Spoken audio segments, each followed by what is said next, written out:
Yeah. So here's my favorite, his story.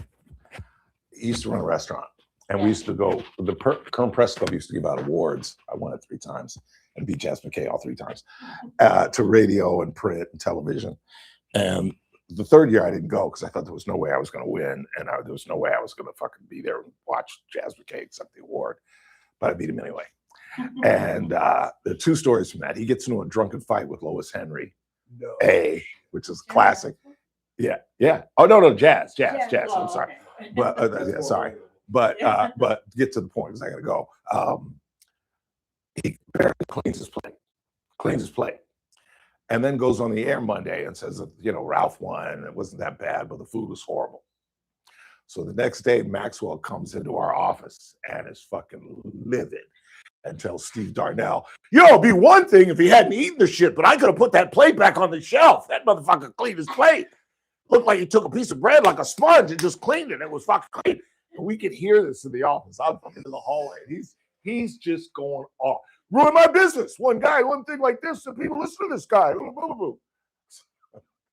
had to go back on the air and say, the food really wasn't that bad. I was being sarcastic. I just was trying to make a joke, and I apologize. Yeah. But I love that. I mean, and I saw it when he came in. He was all, I need to see the general manager right now. Everybody's like, all right, calm down. You should understand that now that he's on the air. Yeah, it was hilarious. Always.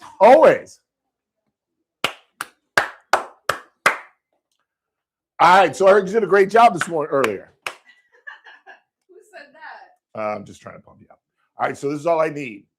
Give me a fist, 30 seconds, and then give me a 10 at the top and the bottom. Those are the only hard breaks. Okay. And then when I go like this, that means play the music to start getting me out of the segment. Okay? You good? Oh, you'll be fine.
I'd be anything but blue if only I could be with you.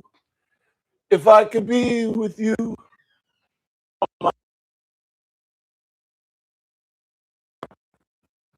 I'd be anything but blue if only I could be with you.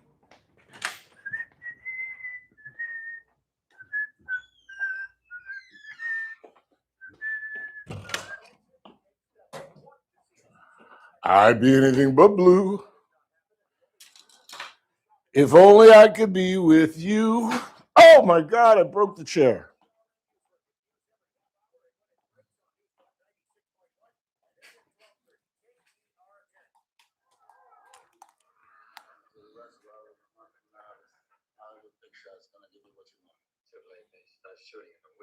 I'm going to make him an offer again. Ralph Bailey Show. News Talk 96.1 and AM 1230. promised land. I may not get there with you, but I want you to know tonight that we as a people will get to the promised land. Call in or text to 661-842-KERN. That's 661-842-5376. Listen live at KERNradio.com. Now, the host you've been waiting all day for. Live from the KERN studio, here's Ralph Bailey. Hi, everybody, and a very pleasant good afternoon to you, wherever you may be, however you may be listening, or however you may be viewing for those streaming on YouTube. This is the Ralph Bailey Show on News Talk 96.1 and AM 1230, where we stream live at kernradio.com. Daisy Canal is producing the show, filling in for Chris Burdick on this 14th day of July. We got a busy broadcast. We got lots going on. We are very happy to report, thank you, Jesus, that Teresa Goldner has returned from her vacation, and we'll be talking with her live in studio at the bottom of the hour. It is a Tuesday, so Howard Marcus will join us as well. We'll talk about Iran and where we're going and what's happening as this thing begins to re-escalate. Is that a word? Re-escalate? Well, if it isn't, I just made it up. We'll talk with Howard. And Carl McDaniel. You know Carl McDaniel. You do. You saw him flying through the air with the greatest of ease with the help of a 2,000-pound bison. He was luckier than we thought. We have new facts on that incredible situation in Yellowstone Park and DHS, and I don't even know what happened. And this is the most irresponsible thing I've ever done on the radio, but I'm going to say that they got their money from the Board of Supervisors. I don't know that for a fact, but I don't think there's any way possible that they would have not provided this extension. As you may have heard yesterday or maybe in the past, it's not that I have a problem with this, that if DHS needs help, that they have to call it in. I just don't understand why it's taken a year, how the Board of Supervisors, the members on the board, many of them, my very dear friends, have no idea what these guys have done. You know, they've been here for a year, and now they need another year. Well, then tell our supervisors why. Tell us what you have done. We had Mr. Flores in here, Jeff Flores, not JR, Jeff Flores, very good man. I would have voted for him if he's in my district, and a man that I admire, a great guy. But he didn't know. He couldn't tell us what days were they here in the week. How many days in the week were they here? I understand that, you know, audits and examinations of government agencies take time, but at least they should be monitored. And it raises the question again, what's the job of a supervisor? And I'm not talking about anybody specific. I'm talking about in general. What are the responsibilities of Ralph Bailey if I get elected supervisor? Not that that could possibly happen for two reasons. I would never run, and y'all would never vote for me, but that's beside the point. But what is the role? Is it the job of them to monitor these agencies, which I would think it is? And how come none of the supervisors know what these guys' schedule was, what kind of work they put in, how many hours did they put in? We're just going to rubber stamp them doing this again till June of 2027 without any real knowledge of what they've done, what they've accomplished, and the fact that we learned yesterday that today they get the money, and in 2 weeks we find out what they did. Now, if there's one person that makes sense to, please contact me and explain it to me like I'm a sixth grader, because I don't understand. I really don't. That's like giving, as I said yesterday, a plumber a check for $300 and then him saying, well, I'll be there Friday to take a look at your sink. Huh? What? We'll delve into that as well. And we got some sports news. I didn't watch it because it was entirely too long, but the home run derby was won by Jordan Walker, Cardinal, I do believe. And Geno Smith is off the hook. Former Raider was accused by his, I think, fiance of attacking her, but the cops have dropped that case. And Todd Blanche is up for confirmation tomorrow. We'll probably talk about that with Teresa Goldner. But we begin, unfortunately, with another shooting. We're talking about the situation in Maine where a Colombian man, a 26-year-old Johann Sebastian Duran Guerrero, was shot and killed in front of his wife and children. And a witness, and the only reason I mention his race, so you don't think that perhaps it was another Latino trying to help him out, it was a Caucasian man who said, I heard him say, I tried to stop. And I'm burying the lead, actually. I'm going out of sequence. I buried the lead. The lead is ICE now has determined they will no longer, or at least they're giving a respite to traffic stops. Because if you talk to cops, I was a reporter once, as most of you know, newspaper and television. And I was a cops reporter for both at different junctures of my career. And I got to know a lot of cops. I really did, particularly Brian. I won't give his last name, but he was the sergeant when I rode with him in a ride along, and he became assistant chief, and he should have been the chief of police, if you ask me. And people in the cop world know what I'm talking about, but I won't put him on blast. Great guy. I just saw him at Robbie Pratt's wedding a couple of months ago. But they will tell you that there are two things that they hate to do. And you say, what? Running down a dark alley after a gangbanger? No. Getting into a firefight with some bad guy? No. They will tell you it is domestic violence attempts, going to somebody's home where there's a report of domestic violence, and traffic stops. Traffic stops to cops can be potentially extremely dangerous. Excuse me, something on my lip. And these ICE agents, we know, are poorly trained, and they're certainly not trained for traffic stops. And there are a couple of similarities in the two recent shootings, because you know ICE has killed 2 people inside of a week. And the theme of today's show is this has to stop. I don't care what you think about immigration. If you believe that we should get rid of every single person who's here illegally, like the other man that they killed this week, Lorenzo Salgado Arrojo, who had been here for 35 years. He'd been here for 35 years. He was a construction worker. He was a solid citizen. No traffic violations, no criminal investigations, no indictments, no nothing. He had 2 sons who were college graduates, and the third son is in his 3rd year of college. This is a solid American citizen, and they gunned this man down. They gunned him down. And the 2 similarities that I allude to is both men that were murdered were not the targets of ICE. They just saw somebody that looked Latino and stopped them. And in the second case, the main case, they first claimed that he tried to ram the car. Jay Tapper had an incredible interview this morning with the Caucasian witness who heard the dying man say, I tried to stop. I tried to stop. Now, as we will talk about with Teresa Goldner, and again, I used to cover the courts as well, and attorneys will tell you, judges will tell you, deathbed testimony is considered pretty damn solid. And you say, well, Ralph, he wasn't on his deathbed. Oh, no? He had been shot 4 times.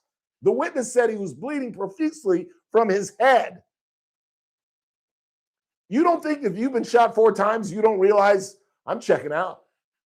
I'm going to see Dad. I'll be playing backgammon with my father in a very short period of time. What would motivate him lying in the street bleeding to lie about I tried to stop? This has to stop. And the concession that ICE is no longer going to engage in traffic stops is an indication, clearly, that something is wrong. Something is badly wrong. And so it is a relief, at least, that they're no longer going to conduct these idiotic stops. This is nothing short of amazing that 9 people have died since this upkick in ICE agent confrontations. And there are 2 factors in this, because if you're upset at me because of partisan reasons, let me give you some red meat to chew on. The Democrats play a role in this because Maine is a sanctuary state. And the reality is, if the Democrats were on board with getting illegal aliens out of this country, they would assist in getting these people into jails, which is the way it used to be. It's how Obama made records getting rid of illegal aliens, because they would just go to the jails. But there weren't sanctuary cities and sanctuary states back then. The Democrats and the Democratic states and cities weren't in cahoots, essentially, with illegal aliens. Now they are. Now they're completely in bed with these guys. So now ICE agents have to go search for them, as opposed to what they used to do and just go in the jails and select them and get them out of here. So the liberals do play a role in this, but this has to stop. This absolutely has to stop. Let's go ahead and take our first break of the day, if we can do so. I'm not sure if we can do so. We might have to just have a nonstop show until 6 o'clock. No commercial breaks, no nothing. I'll just talk until 5:59, 59. So go ahead and play the music. There we go.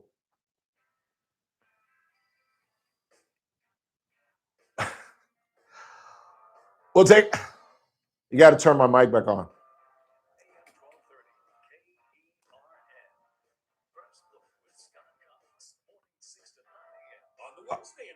Okay, what's,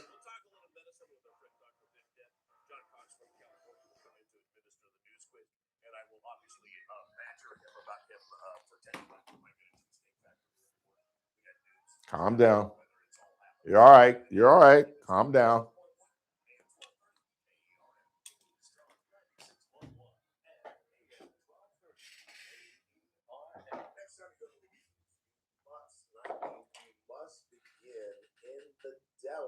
What started as a situation where Gino's grandfather just wanted to feed fellow Italians in the neighborhood, and then became a little grocery store. And now Lynette Valpredo has come back years ago and has absolutely transformed the deli. As I talk about, she's one of the best sommeliers you'll ever run into. Her specialty is Italian wines. Go in there, check out the merch. If you're a foodie, the deli is a place for you. Use all of the Luigi seasonings that I use in my own home. Then maybe go have a cocktail with Julie in the bar, head outside. Are you ready? Just Good kind of now? whether you might want to stay inside with Liz and all the other incredible good. staffers at Luigi's Restaurant and Old World Delicatessen. But that's the way to start, in the deli. A little Prosecco, maybe a little Italian wine, a little merch. I'm just telling you, if you're a foodie, it's the place for you. Where would you rather be than Luigi's Restaurant and Old World Delicatessen, longtime sponsor of the Ralph Bailey Show? I'm here with Dr. Tarkesh from Affordable Dentures and Implants. Doc, how does digital dentistry improve the process of getting dental work done? Digital dentistry is a cutting-edge technology that creates a highly accurate 3D scan of your mouth. It helps make a more precise and efficient So at treatment. 3:30 For we have no example, break. with implants, this can Go allow us to straight to plan full the half procedure hour, down please. to the smallest detail, which in return speed up the process, reducing the time patients spend in surgery. And who is a good candidate for the implants? Almost anyone missing teeth, as long as the patient has Put your enough back- put your bone back to in. support the implant or can undergo a bone graft. Implants are a great option. We always do a thorough evaluation to make sure the implants are the best solution for each patient's unique needs. Get the smile you've always wanted without anxiety at Affordable Dentures and Implants. Dr. Nozar Tarkesh, who specializes in implants with IV sedation. Visit them online at affordabledentures.com. Affordable Dentures and Implants. That's what we do. Go ahead and smile. Download to see if you qualify. Not all customers will qualify. Transfer fees may apply. No Albert subscription required. Albert is not a bank. Albert Instant Loans are issued by FinWise Bank, member FDIC. Not an actual client. Terms apply. Kylie, what's wrong? I just got hit with a car repair bill. I'm behind on rent, and I feel like I can never save any money. Have you tried the Albert app? Albert is your financial assistant, helping you find ways to save and create custom budgets to actually grow your money. Plus, you can get up to $10,000 for big expenses or advance up to $1,000 fast when you need cash right away. Albert can get me up to $10,000? Exactly. Albert spots you in a pinch and helps you grow your money in the long run. I'm downloading Albert right now. Download the Albert app and use promo code MONEY to borrow up to $10,000 for whatever you And we get need. to The the bottom. Albert Give app me- helps give me you 2 budget minutes. better So and give me 2 save more minutes, money so you 30 reach your seconds, financial goals and then 10. faster. You don't have to Download count me the down. Albert I'm app gonna right figure it out. now and use promo code MONEY What now? to borrow up to $10,000. Use code MONEY to borrow up to $10,000. And he's still trying to say that the guy did a my show, 300 the yards. JR Show, starting at 1 p.m. Now back to the Ralph And they're Bailey still Show trying to on indict News that. Talk That's 96.1 the new and guy. 1230. 67-year-old. Yeah.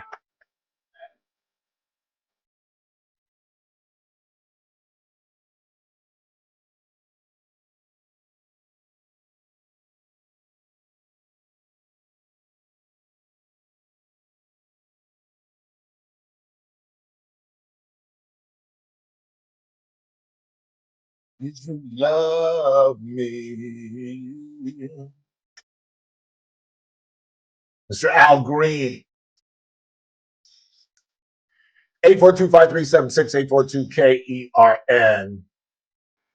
And let me get black-hearted about this. If you are saying, Ralph, you're crazy, they're doing the right thing, they should be killing these people, or if you're not bothered by the fact that they happen to be killing these people, oh, they're fleeing. The stories just don't add up. And the idea, and I lied to you yesterday because I said that they're spending hundreds of millions on ICE, and yet only 50% of the agents have body cameras. I lied. It's not hundreds of millions of dollars. It's not. I was wrong about that. It's billions of dollars. It's billions with a B, like Bailey, like BS. And I had to clean that up. This is crazy. That the similarities in these cases were A, neither one of these men were the targets of the agents. B, both in Maine and Texas, they did not have cameras. And if you want to be black-hearted about it as a Republican and why you should be concerned, where did these two events occur? I'll give you a second.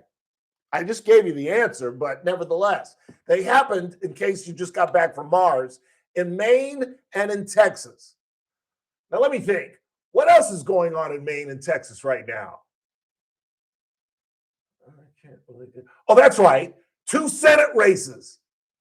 2 Senate races that could determine who controls the Senate, meaning who can keep the filibuster and who can get rid of the filibuster. And I have told you that the Democrats, the millisecond they get into the control, they're going to get rid of the filibuster. Why? So they can vote with a majority, a simple majority, or a tie. Their vice president, if they win in 28, can break the tie. But in the meantime, they can, from 26 on, they have a majority. And what are they going to do? They're going to pack the court. They're going to pack the court. They're going to get rid of Puerto Rico and DC as territories. They're going to make them states. But most importantly, they're going to pack the court. So I am predicting right now, James Tellerico is going to win that Texas Senate seat. He's absolutely going to win that Texas Senate seat. How could I say that right now based on the shooting? Because what propelled Trump in 24? What was the big difference between Trump in 24 and Trump in 20? Most of you have the answer. The Latino vote. Well, guess what? They just lost it in Texas.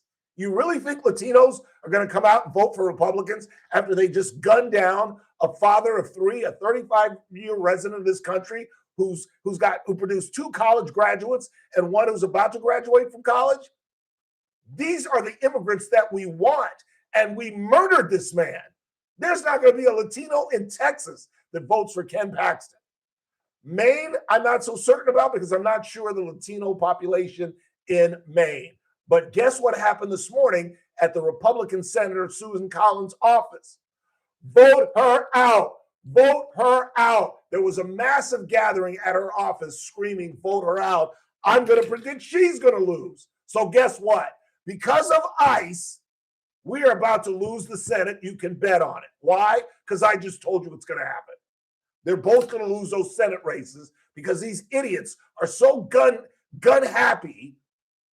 And by the way, just for the texter who called in when we were talking about Renee Good, and he said that Renee Good was shot in the face, and I refuted that, but now I can refute it with facts. Let me just read to you just a little bit.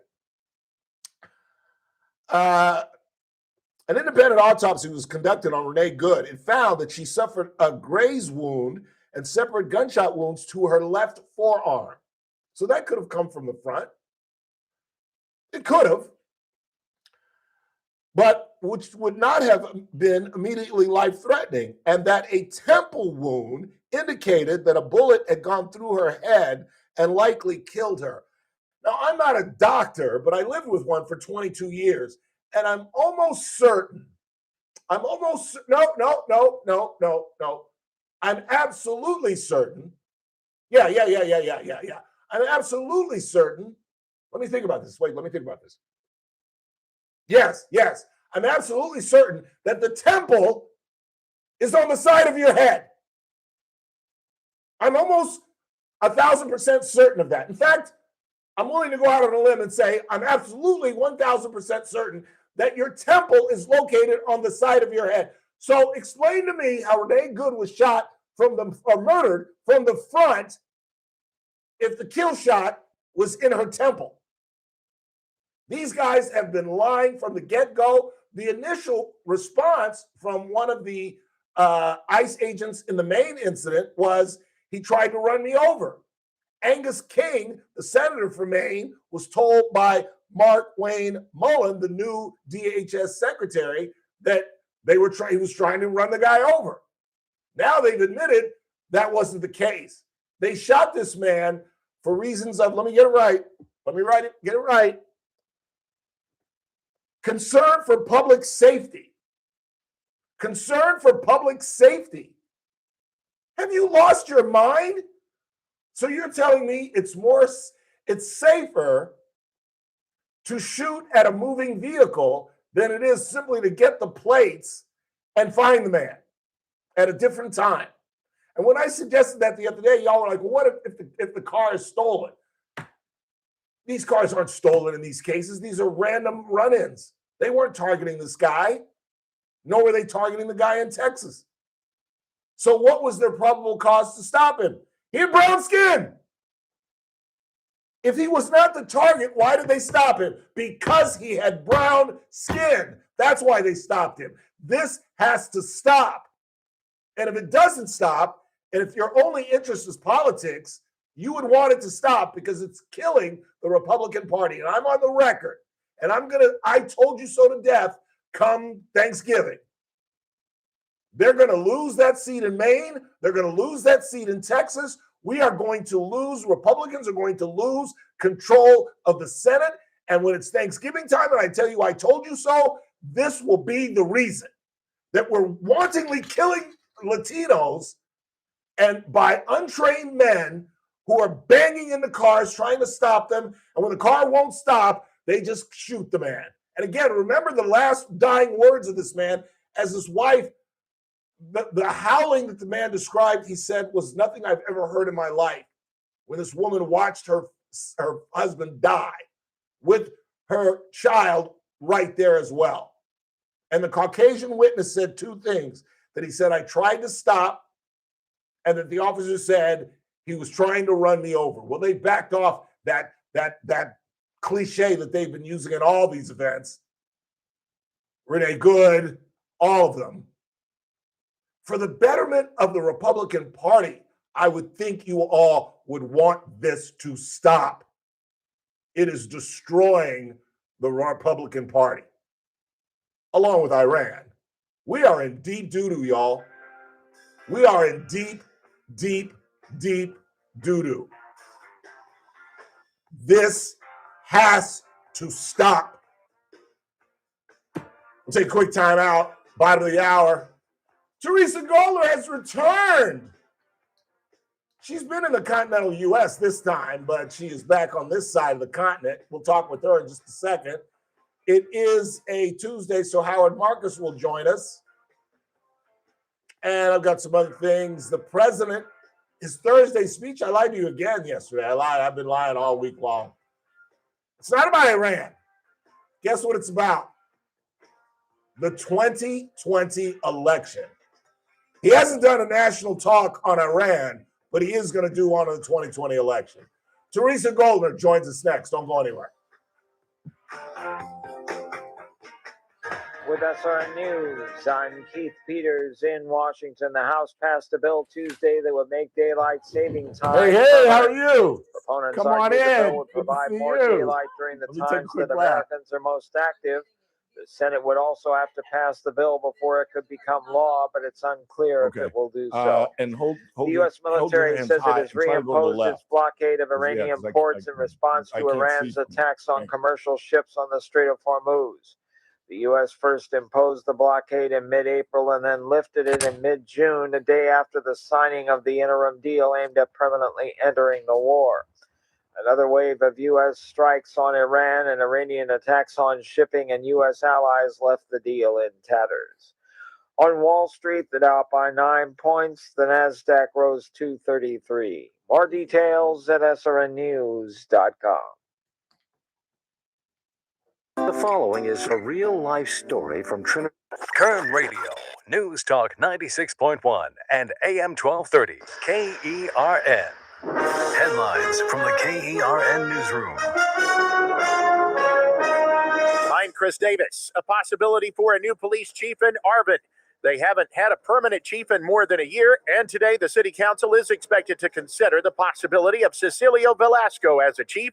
You may know that name. He was a deputy chief and a commander in the Delano Police Department before he left for a chief's job in King County 2 years ago. The likelihood that a cheesecake factory will be part of the new Riverview Marketplace development in Northwest Bakersfield is non-existent for now because no agreement has been reached with the restaurant chain, reports KGET. That is despite a strong desire and a lot of speculation by people that it may be part of the new shopping center. So far, agreements have been reached only with Whole Foods and McDonald's, says the TV station. I'm Chris Davis in the KERN Newsroom with news every half hour and when it breaks on News Talk 96.1 and AM 1230, KERN. I move mountains for a living. Literally. That means I don't carry hand lotion, and when it comes to serious heartburn, I don't mess around with anything but Rolaids Max Strength. Its dual-active formula has 1,500 milligrams of calcium carbonate and magnesium hydroxide that relieves heartburn fast. And the best part? The roll fits right here in my pocket, so I can get back to moving mountains. Rolaids spells powerful relief. 1,500 milligrams of milk and acid per tablet. Yes, ma'am. Use directed. Keep up with your children. Are you having trouble hearing? Hearing loss can devastate the quality of your life. So how is now, New York? There's an affordable fix for you or your loved one. Yeah. Rated the best hearing aids of 2026 by Forbes Health. Audion Hearing has the highest quality hearing aids at the lowest prices, starting at just $98 a pair. I actually like them better than my old $5,000 hearing aid. I could not believe how my hearing and life changed. Join over 1 Why million is it happy not vacation customers for by you? going to audionhearing.com. That's AUDIEN hearing.com. total We vacation all for you. start What are as you talking tiny about? You're not doing seeds, any needing work. care, love, and a little sunlight. Yeah. Then boom, we sprout, Okay. stretch, and That's grow good. through the Okay. world of childhood and teen years. Before you know it, we're blooming, working, parenting, thriving. And Yeah. yes, even golden petals can shine bright. Join Kern County Public Health and thrive like a poppy. Visit KernPublicHealth.com to learn more. We did Maxwell in the terribly. Are you morning. kidding? Good till the Good. mic drop. If you've got kids right now, Yeah, it was what happens good. every summer? Well, Last Wednesday, there's yeah. no summer jobs available. Yeah, And yes. so you end Yeah, up having yes. to spend a lot of You want money a taller putting your chair? kids into something that is going to keep them active. You can't do what we did when I was growing up. It just doesn't happen anymore. And that's been the death of summer jobs and really changed society in a very negative way. Weekdays 9 to noon, News Talk 96.1 and AM 1230, KERN. Hey folks, Scott Cox here, host of the First Look with Scott Cox radio program. You are listening to the Ralph Bailey Isn't Show that incredible? right here on News To Talk see those two on the 96.1 and same AM 1230 KERN. Here we go.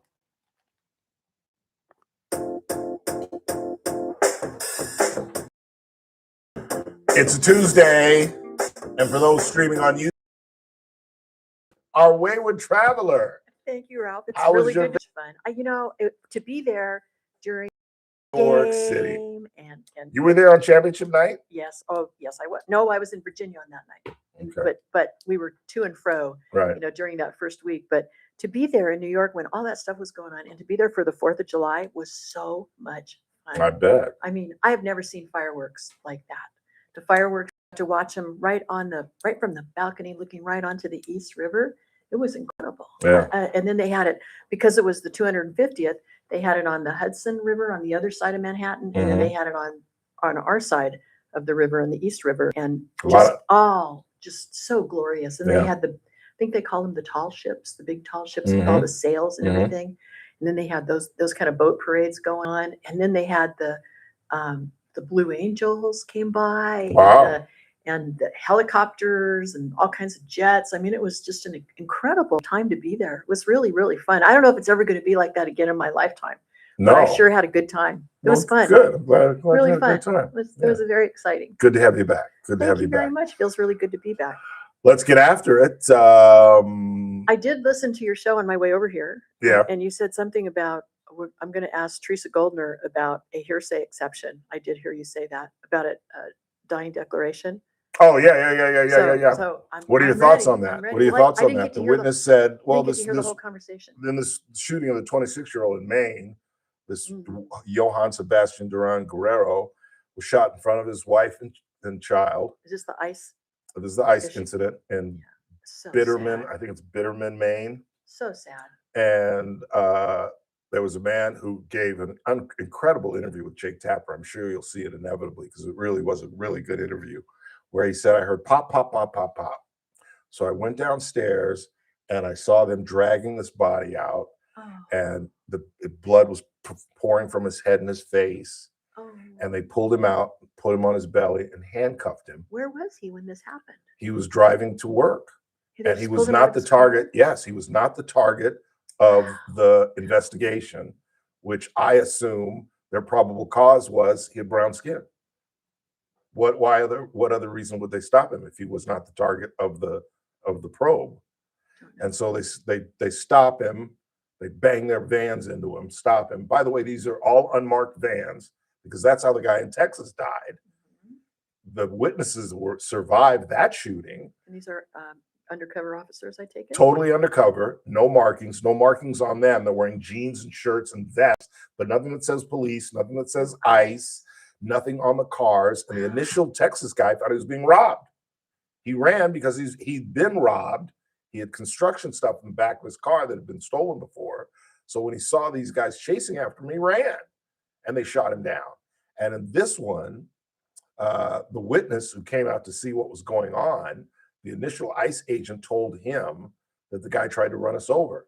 Now they've backed off of that, and they're claiming that they did it for public safety, that they shot at a moving car for public safety. So they changed their story. They absolutely changed their story, and I think it is more dangerous to shoot at a moving vehicle than it is to let him get away, get his license plate, and get him at another time.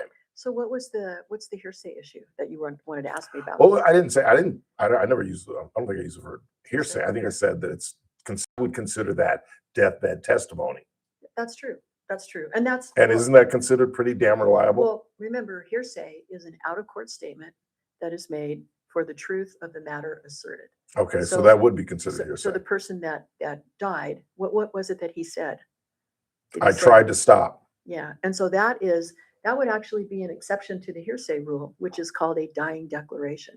And it means that there's a couple of exceptions to the hearsay rule, but dying declaration is a statement made by somebody who believed that they were dying or they were about to die. He had to know. And they were also talking about the circumstances that led up to their death.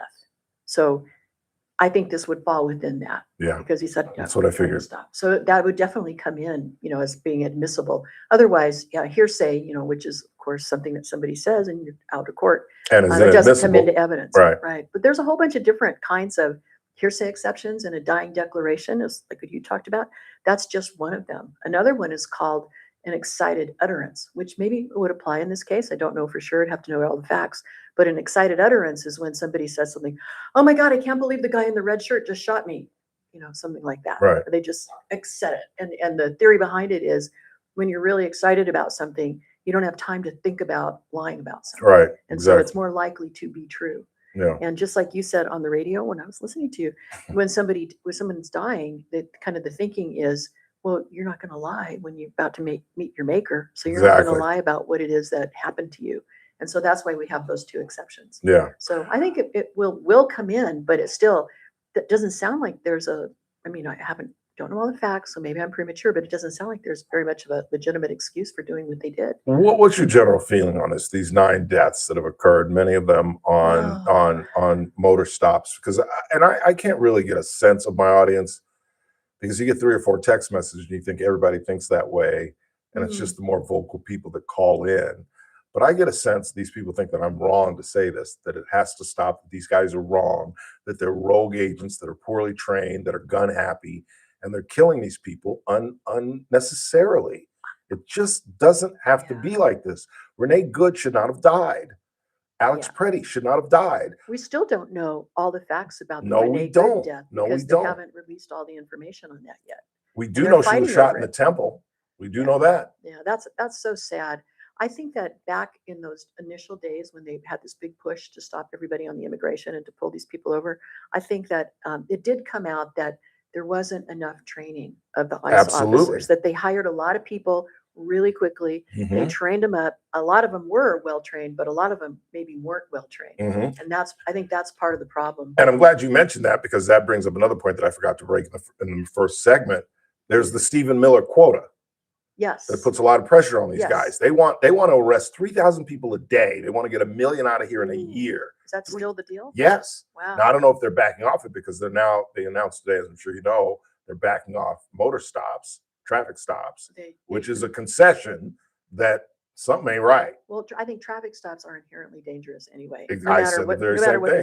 Most cops will tell you that. But part of the problem that I see, and I saw this back in the day, way back when I was a federal magistrate judge, was how we used to have these things called detainers, which was ICE could issue a detainer to the local law enforcement that says, hey, we have this guy. He's an illegal alien, and I use that term because that's what the federal statute still calls them, an illegal alien. He's in your jail. He's about to be released. Please don't release him yet. We're on our way over to pick him up. And so they used to be able to go to the jails and pick these people up in an orderly, peaceful, non-confrontational way. I made that very point in the first half hour, and insisting that Democrats in these sanctuary states and sanctuary cities are playing a role, because you're basically in cahoots with illegal aliens. Yes, and that's the problem. That's part of the problem. That's not the problem. That's part of the problem. I think that's a huge part of it, though, because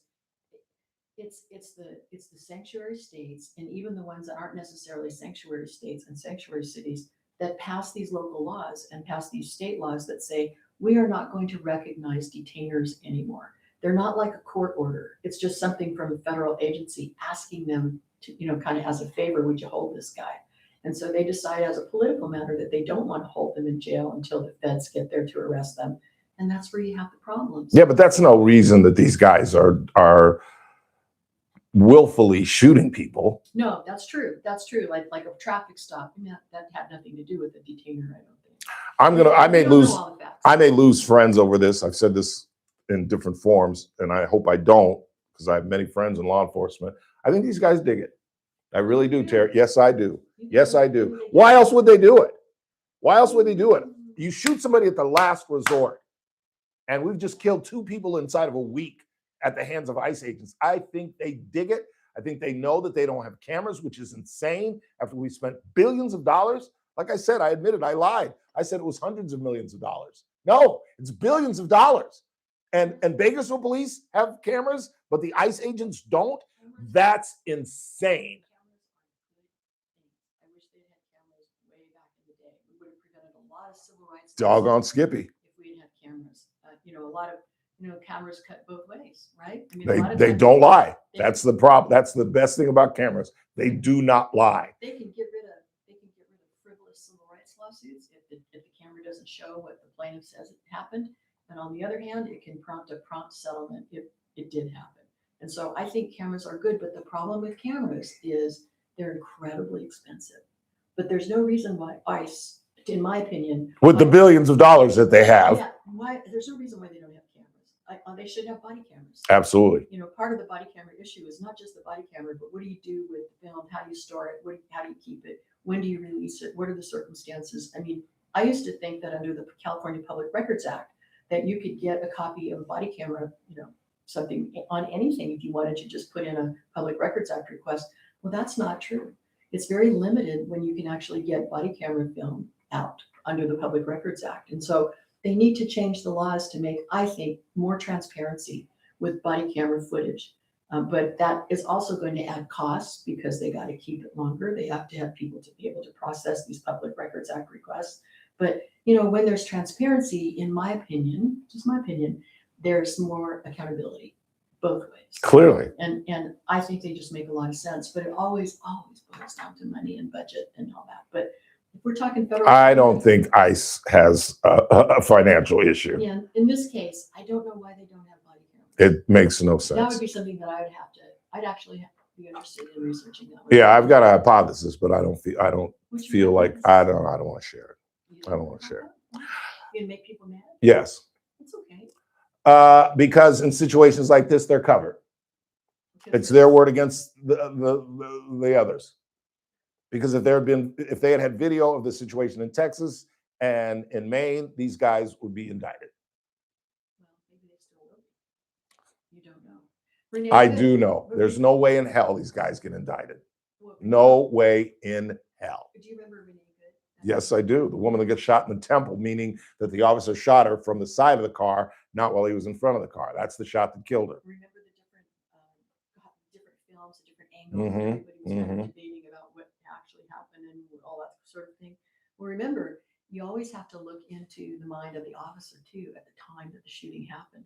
And remember the officer in that case? He had been dragged by somebody in a car on a previous stop just, I think, a few weeks or maybe a few months before, and that almost died. That doesn't alleviate the fact that as she was driving away from him, he killed her, Terry. As she was driving away. Like I told the audience, I'm not a doctor, but I lived with one for 22 years, and I'm pretty sure, again, let me say it. No, I'm certain that the temple is on the side of your head. Yes, it is. That unless she was driving like this, with her face to the right, he shot her like, take this with you. Don't you have to want to kill somebody if you're so scared that they're going to run you down and then they're past you, the fear is over, and yet you shoot them again? The problem is that he shot her again, and that's really tough. They dig it. They dig it. I compared it to war, Terry. War is tedium interrupted by absolute crazy chaos. And I think these guys, many of them former military men, that's the high of the job. That's the high of the job. I think people get into these situations and testosterone kicks in. And I just You're making my case. I think that not always, but I think that there are some bad apples out there. But I think that most of them are not like that. I do. Well, too many of them are like that because we've got 9 dead. Well, even one is not Exactly. too much. Exactly. So I'm sure that hopefully when all the facts comes out, we'll know what's going to happen there. And But no one will be I punished. think people are getting really tired of it. Well, it's going to cost us the Senate because where are the 2 incidents of late? Texas, right? And Maine.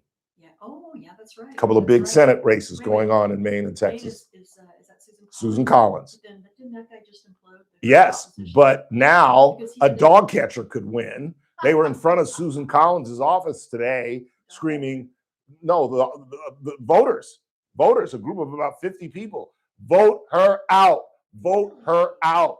You could run Zach Scrivener in that race and he beat Susan Collins. There's not a Latino, because what separated Trump from 2024 was the Latino vote. He captured the Latino vote, or large enough to get him over the goal line. There's not going to be a Latino voting for Republicans anymore. They're just not in Texas and not in Maine. And I predicted Collins is going to lose and Ken Paxton's going to lose. Well, Ken Paxton, he's a different sort of guy. He's a horrible candidate and a horrible human being. He's the I candidate. That's what I call him. He's been indicted, he's been impeached, and he's an infidel. He cheated on his wife. Oh, okay. Not like an infidel. No, infidelity. Yeah, no. But we spent way too much time on this. All right. Let's get to the Supreme Court. The Supreme Court. Oh boy, was that an interesting hearing. Yes, it was. To see Kagan and Amy Coney Barrett on the same side on any issue was compelling television. I watched the whole thing. It was great. I thought it was amazing. This was in front of the House Appropriations Subcommittee on Financial Services and General Government. And they were asking, their budget for the Supreme Court is $230 million. they're asking for a 10% increase.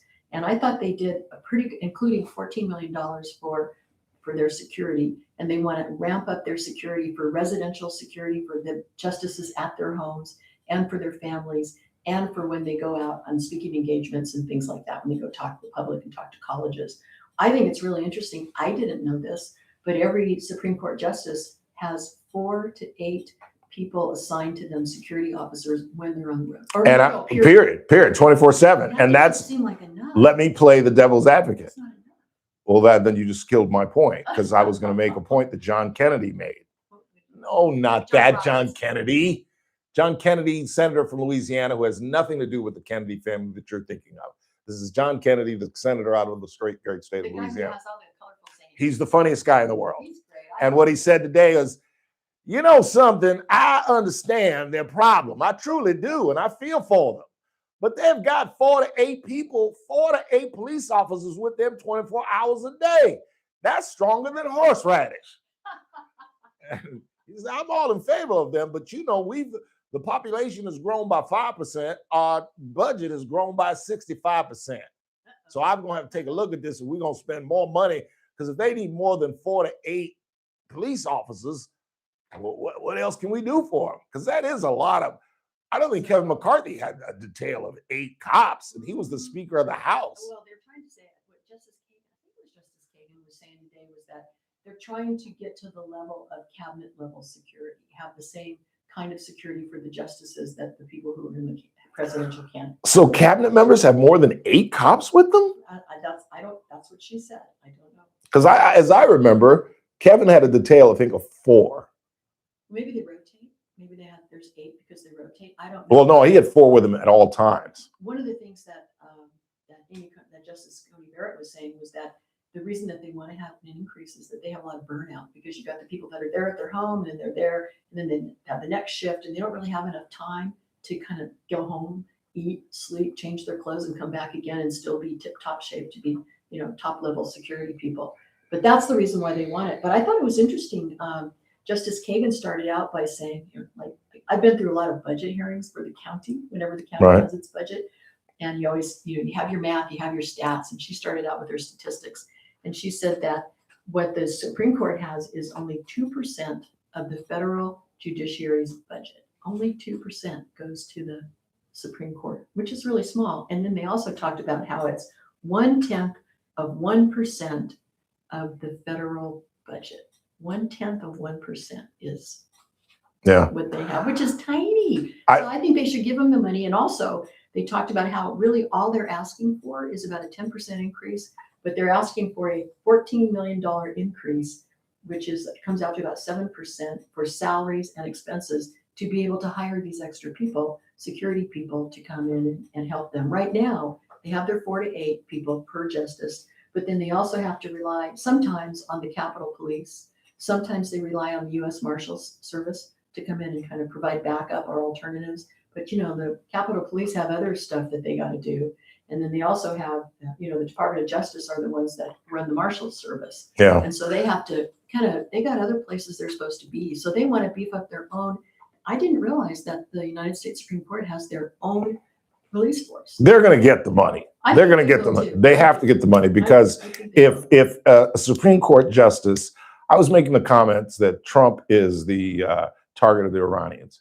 And I was saying that if Trump gets assassinated and we tie it to Iran, J.D. Vance would have no choice but to have to put boots on the ground in Iran. He would have no choice, And it's the same thing with the Supreme Court. If a Supreme Court justice were to be murdered, we would have a constitutional crisis, and we would look at the Senate if they turned down this money and say, what the hell were you thinking? And the no voters, whoever voted no, if in fact a justice were to be murdered, would never get elected dog catcher again in his life or her life. I actually think the justices are in danger. I think they are as well. Life has changed. They talked about how the threat level against Supreme Court justices last year was up 28%. And Kagan said in 2010 they didn't even have security. Yeah, she said, and now they got 4 to 8. And I thought Amy Coney Barrett's testimony was very compelling. The story that she told about there was some incident where they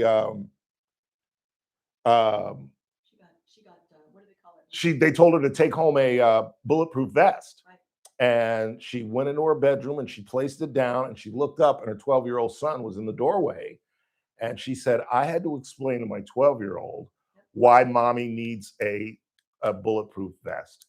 Can you imagine having to tell your 12-year-old, there are people that want to kill your mother, so I have to wear a bulletproof vest? And the other story she told was that she got swatted and her kids were going out on a, I don't know, date or with friends, and they opened the door and the street is filled with SWAT members. And you know how badly that could go? You know, if one of those kids are screwing around and like pretend like they're shooting at somebody and they ended up getting murdered. I mean, there's 100 million things that could go wrong because she got swatted. The first question is, who the hell has Amy Coney Barrett's address? That is frightening. It's easy to find people's addresses. I remember as a magistrate judge, the marshal's office, was talking to me. Even I was just a magistrate judge. I was a low-level federal court judge.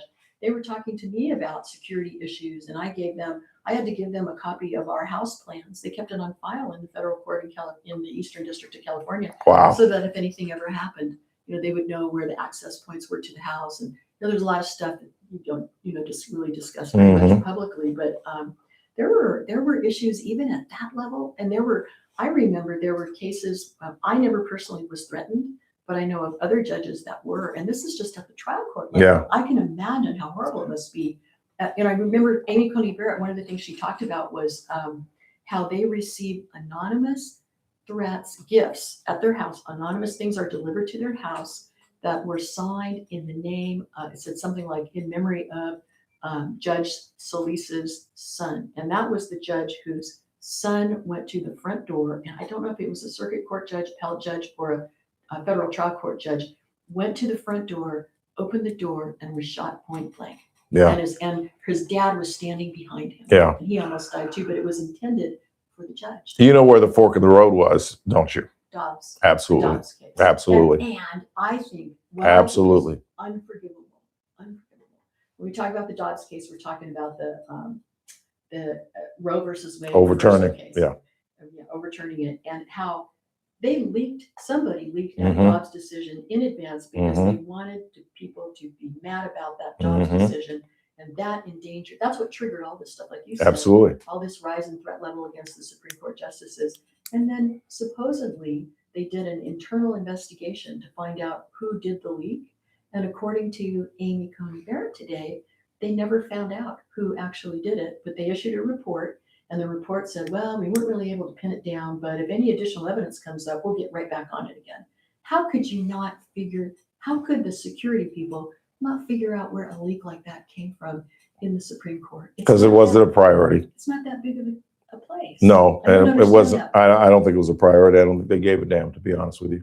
Oh, that's I really don't. Really a shame. I know it is. I know it is. Remember how Hunter Biden, there was cocaine in the White House, and they couldn't figure out where the Secret Service couldn't figure out whose cocaine it was. I wonder whose coke it was. I think I know who it was. I know exactly who it was. It was his. Of course, it was his.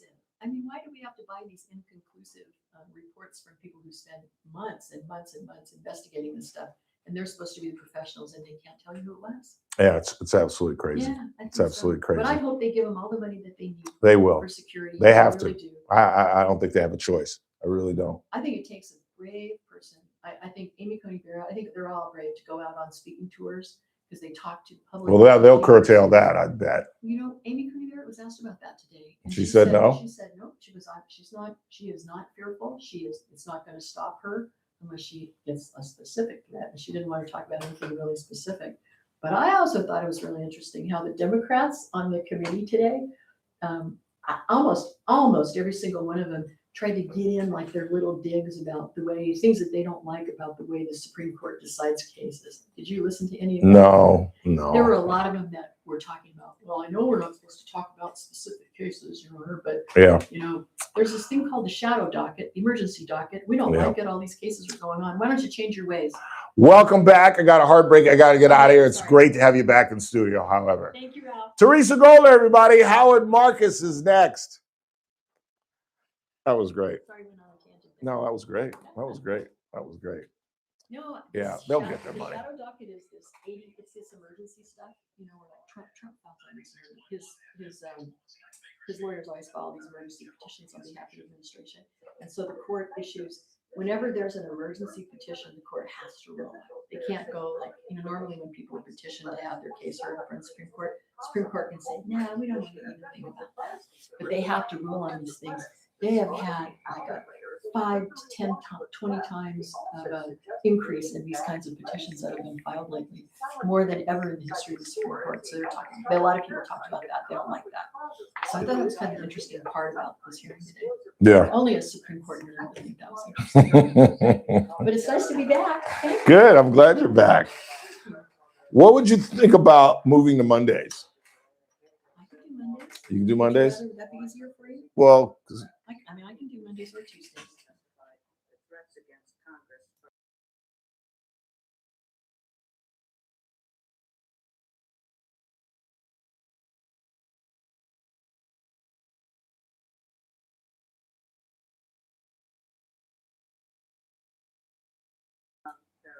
Not a problem. okay. Well, we'll do one more week of Tuesday because I'm trying to get Clayton Campbell in here to replace her. Oh, Clayton would be But great. he's scared. He doesn't want to seem like he's showing her up. He wants some time to go by.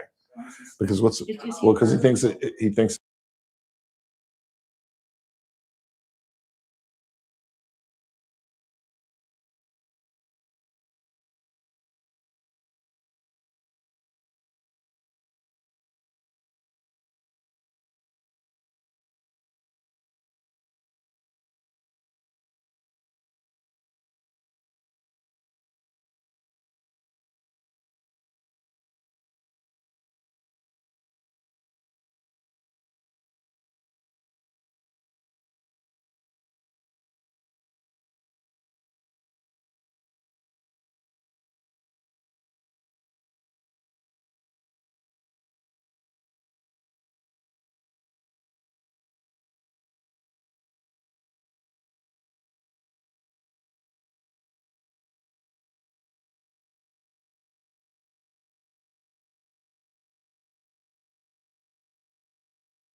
Ralph Bailey Show.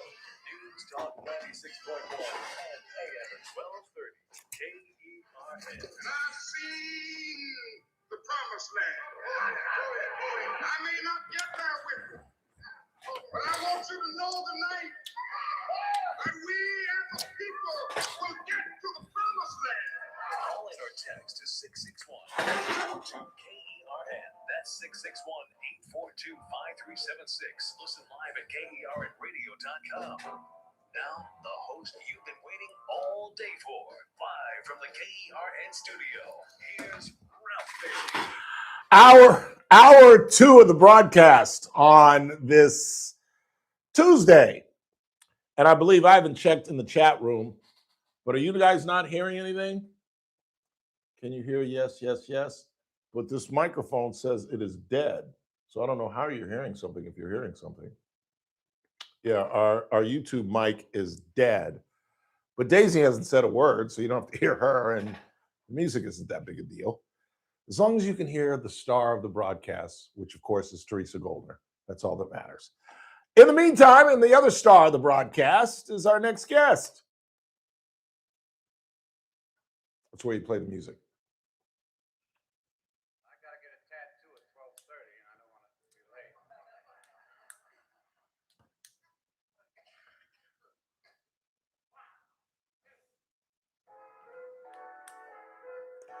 Okay, all right. That's that. Okay, all right. That's enough. That's enough. Howard Marcus, everybody. How are you, Howard? Not really. Chris is on vacation. JR is on vacation, and young Daisy Canal, who is not a producer, she wants to be an on-air talent, is producing the show. So it's a little bumpy road today. Oh, is that right?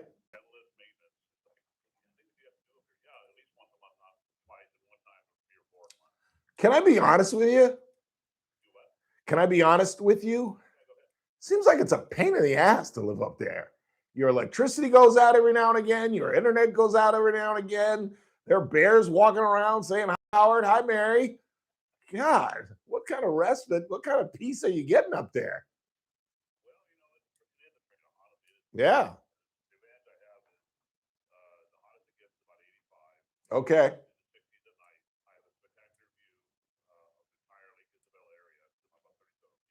Wow.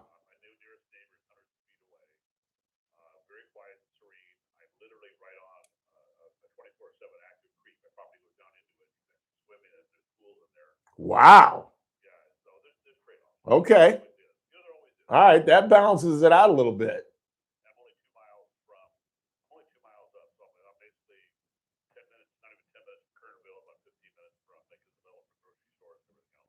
And I love Kernville. I used to spend a lot of time up in Kernville back in the 20th century. I agree. I spent in my longest relationship, my 3rd or 4th year anniversary with the girl I should have married up in Kernville. We knew a hotel owner that hooked us up and had one of the best dinners and spent 3 days up there. It was one of the best times I've ever had, actually. Yeah. Yeah.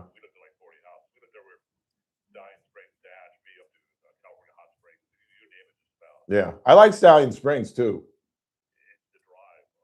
Yeah. Right. Yeah, true. Yeah, true. True that.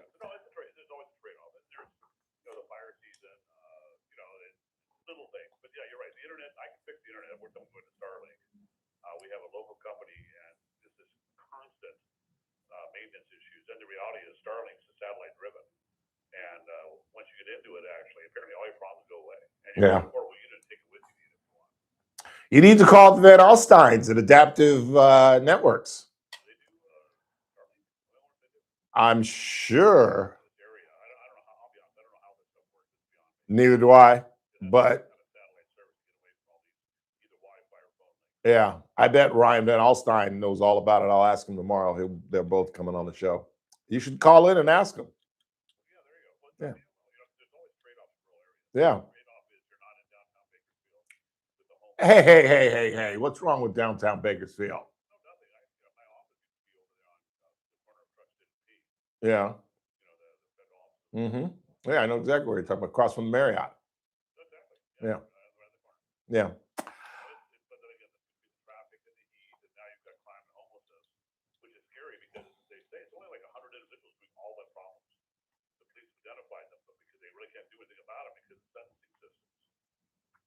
Yeah, Luigi's was just attacked again.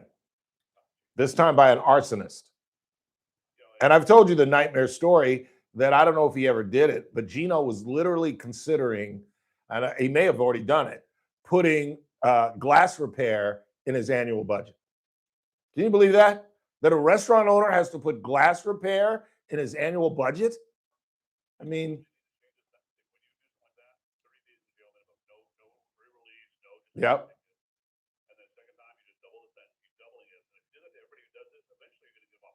Yep. I agree.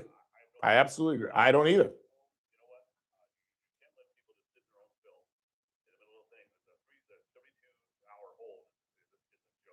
Yep. I agree.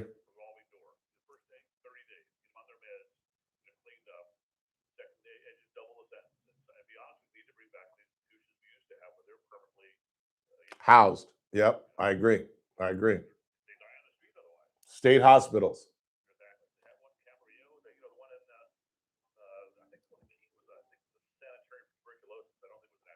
Yeah.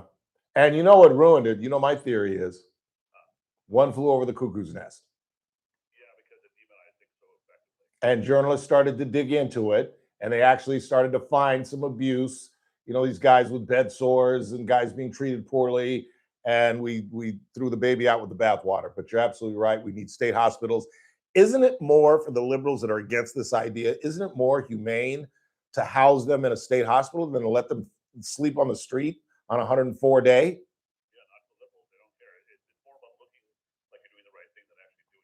That's, I'll be honest with you. That's why I've literally eliminated homelessness from any rundown I will do until the end of my career, because I'm tired of talking about it. Nothing's changed, and we're throwing money at it. Nothing's changed.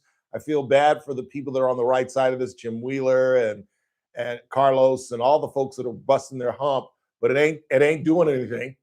So why should I talk about it? It's not changing. It's only getting worse. I've stopped talking about it. Exactly.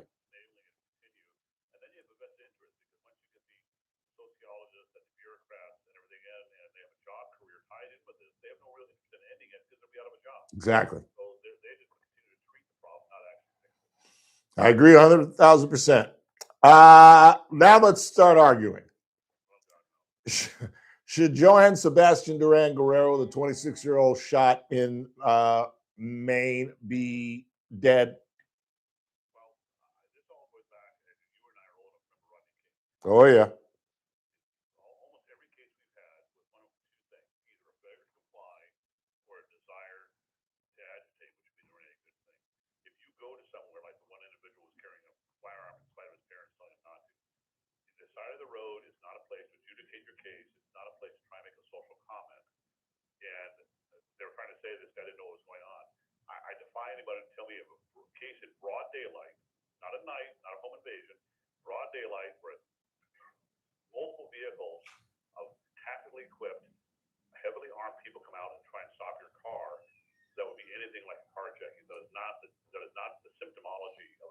So you're talking about the Texas case. You're talking about the Texas case. But Howard.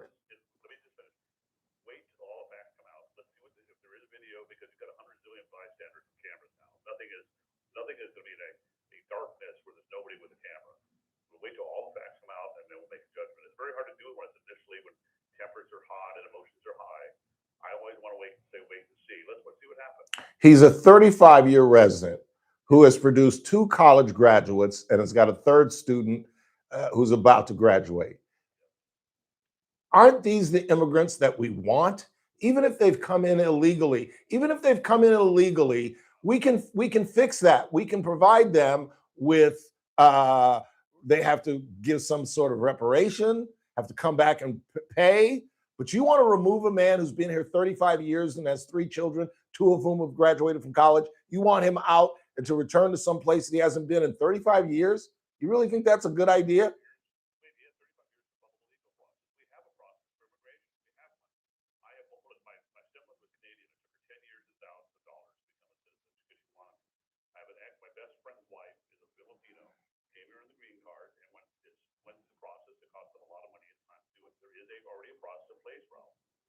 Tell me it took 35 years to become legal.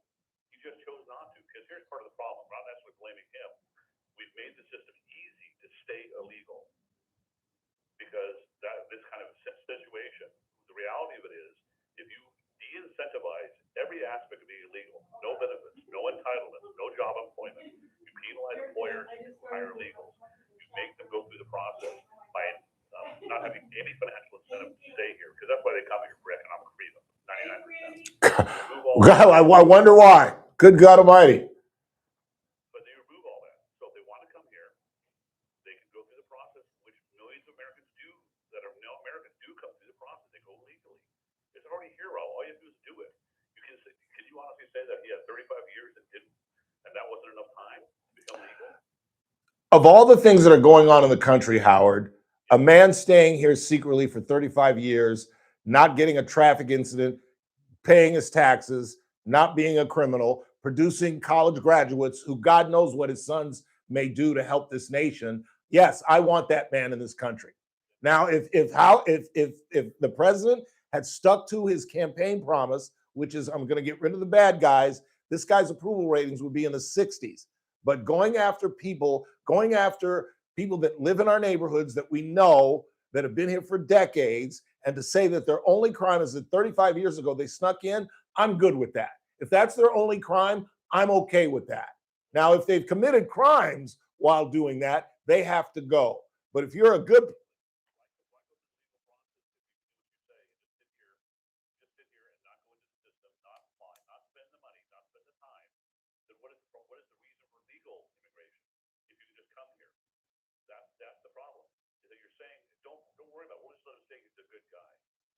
Yes, exactly. No, they're not all good guys. And now we've drawn the line that you can't come in here any longer. That's fine. I'm good with that as well. But for those people who have established residency and are doing the right thing, are creating college students that are going to graduate and maybe help this nation, I'm okay with that. I really am. Because there are gardeners, let's be honest. There are gardeners, there are nannies, there are housekeepers. I have a housekeeper that barely speaks English. I'm sure she's not here legally. I don't want to see her go. I don't. I really don't. She's an honest, decent human being. And we're not even really talking about the point. The man was murdered. The man was murdered. He wasn't taken to court.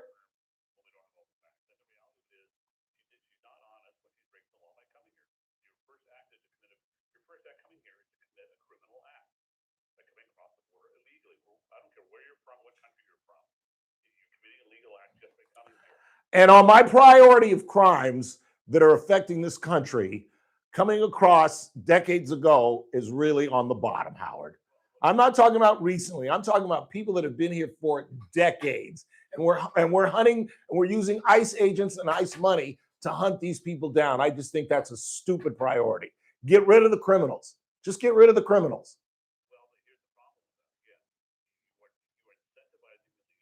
Not any longer, Howard. Not any longer.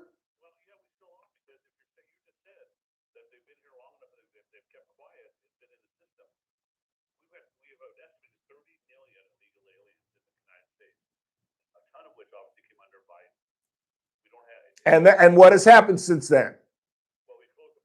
Okay, thank you.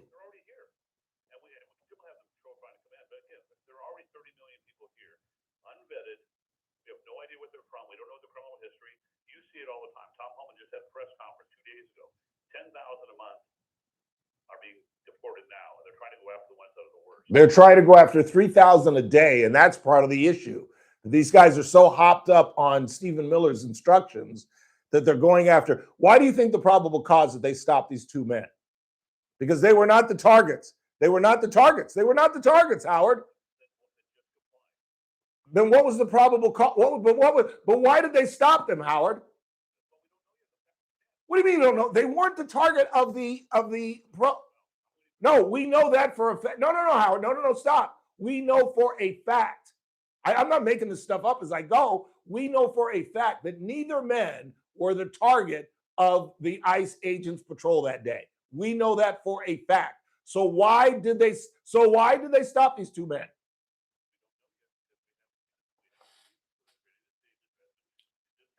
You really?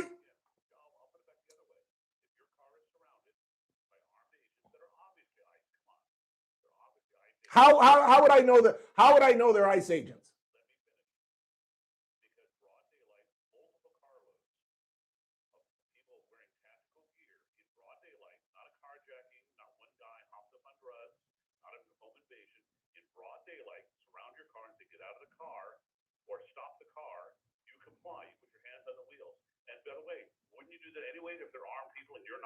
No, I would try to run if I thought I was being robbed, like the man in Texas. And the man in Maine, his dying words were, and I don't know if you were listening to Teresa Goldner, who says deathbed testimony, pretty damn convincing. He said, I tried to stop. And it was a Caucasian man who was the witness of that. I tried to stop, and they shot him 4 times anyway.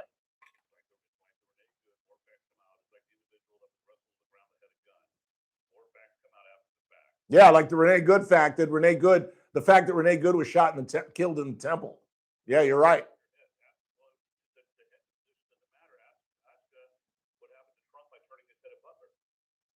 What does that have to do with Renee Good being? What does that have to do? So you're telling me that the Renee Good was driving her vehicle looking to the right? That's how she got shot in the temple? No, the one agent was on the side of the car and shot her in the temple on the side of her head. There was one agent that shot her.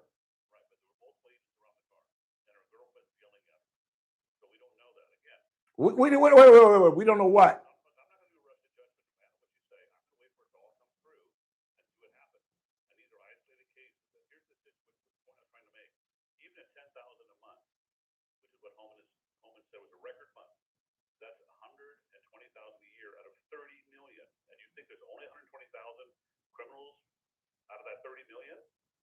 The whole point of these protests, the whole point of the pushback, the whole point of this is to make it so difficult for ICE that we just give up. That we just say, you know what, let's just let them stay here. They've been quiet. That's what your point. Let's just give up. No, it's not about giving up. It's not about giving up. It's about priority. And it's about killing people.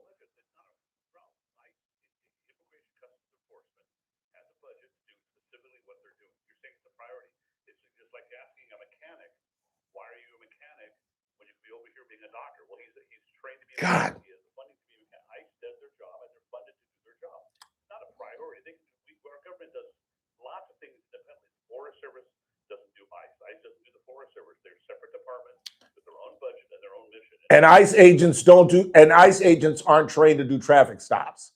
And that's why the Trump administration today has conceded we're going to knock this off. Because the bad PR, they're killing people, Howard. You know, Howard, I love you to death. I swear to God. But you break my heart every single Wednesday. You want to get rid of all of these people. And then when they get shot and killed, it's like, well, that's part of the price of doing business. That a man was shot in front of his wife and his daughter. A man was shot in front of his wife and his daughter. And that's the price of doing business. Oh, Jesus Christ.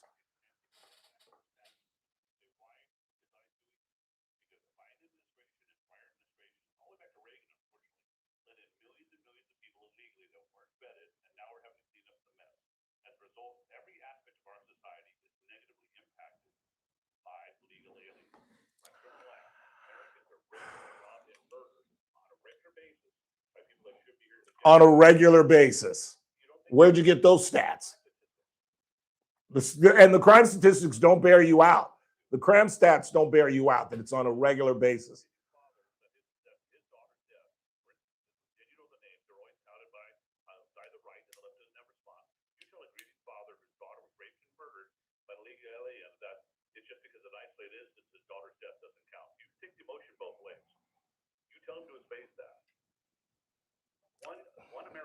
No person.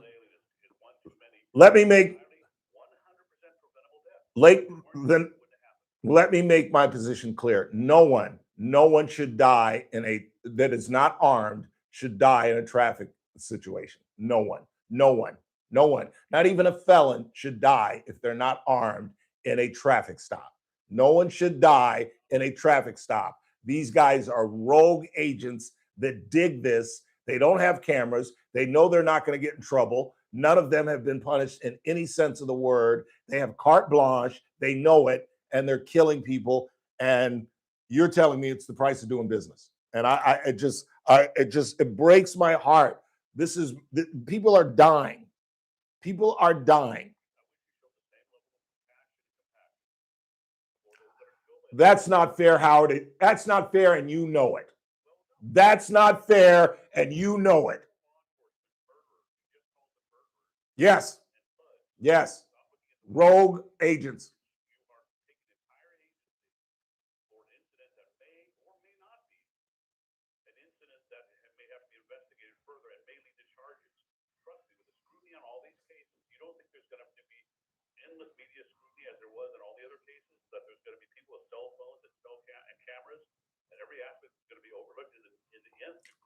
I don't think anything's going to happen.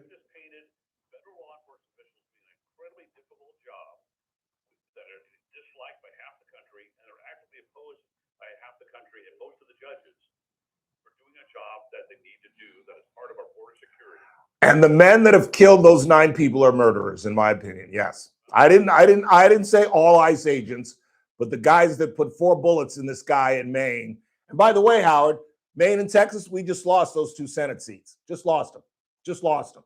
You think Latinos are going to vote for Republicans in Texas? Really? Really? Okay. You want to put a bet on that? Done deal. I got a hard break. Love you, Howard. All right, man. I'll see you next Wednesday or next Tuesday. Quick time out. Not a lot of time before we get to the bottom of the hour. It's TRBS on a Tuesday. I would stick around if I you.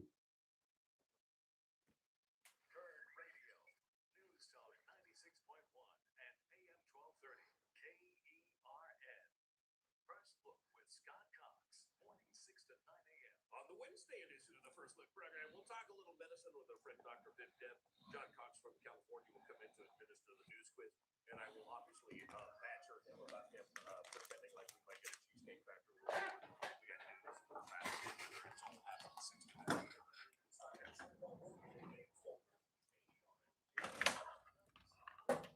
Can you figure out how much time we're going to have when we come back?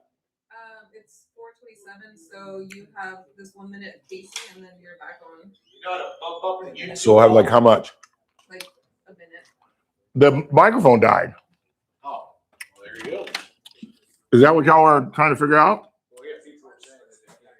Yeah. What do they need to hear? Daisy's not saying anything. The mic died. They can't hear me? Test one, test one. They should be able to hear me.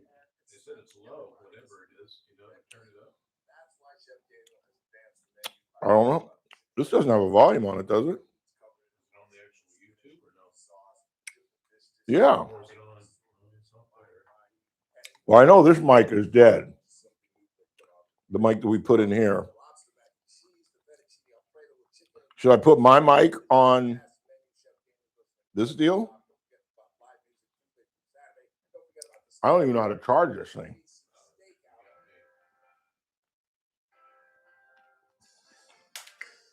Well, whatever. Yeah.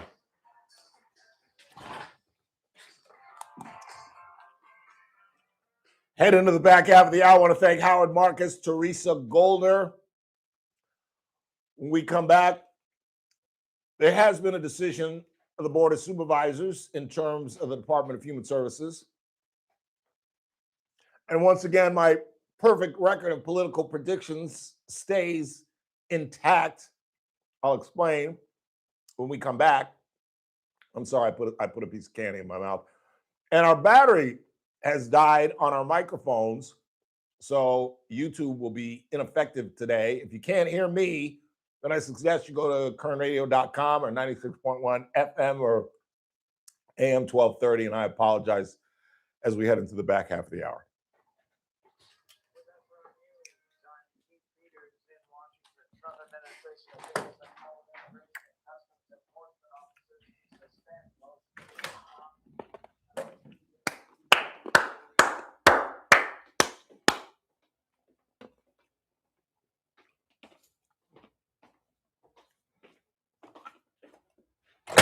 Hey Siri, call Lisa.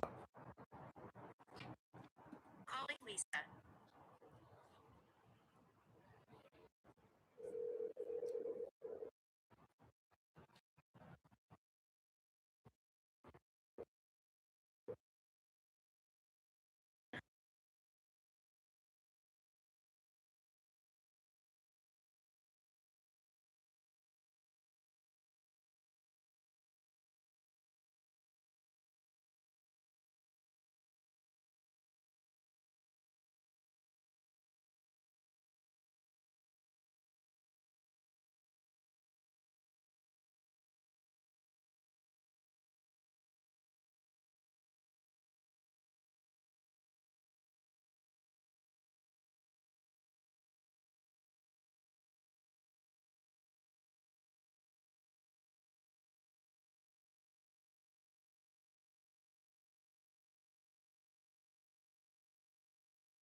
They can't hear. So you don't have to answer the phones because they can't hear the callers. They can hear on the radio, just not on YouTube. Oh, that's true. That's That's true. why she came in and she was like, "Are you have it on?" I'm like, "Yeah," and they were So like, yeah, you still have to take callers because Yeah. yeah. So I'm like, "I can if you want to." What? Like if you still want to do calls, I can still do it. Yeah, we should still take. We probably won't get any, but yeah, we still. I forgot about that. See why 4 out of 5 employers who post a job on ZipRecruiter get a quality candidate within the first day. Try ZipRecruiter for free at ZipRecruiter.com/free. That's ZipRecruiter.com/free. Maxwell in the morning. Good till the last mic drop. A educational conversation between J.D. Vance and Bill Maher. This is the opportunity. This is the door that's been open. You got 13 members now of the Democrat Party saying, "Hey, we like Hapler," and this is the opportunity for other Democrats that agree with Bill Maher that let's take our party back. Let's get off this road to socialism. Weekdays 9 to noon. News Boost on 96.1 and AM 1230. First let the Scott Cox radio program. You're listening to the Ralph Bailey Show right here on 96.1 and AM 1230 KERN.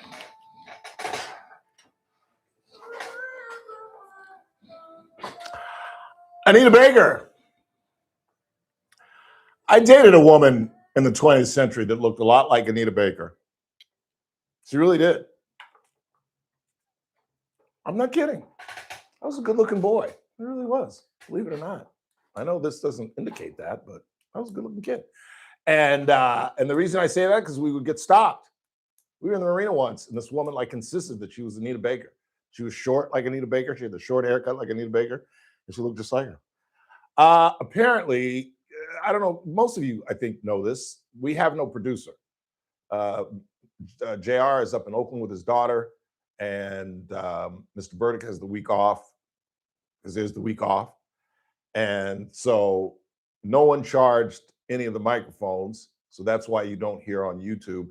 You should be able to hear Howard on the radio. I saw Mary said that she couldn't hear him on the radio. That doesn't make any sense.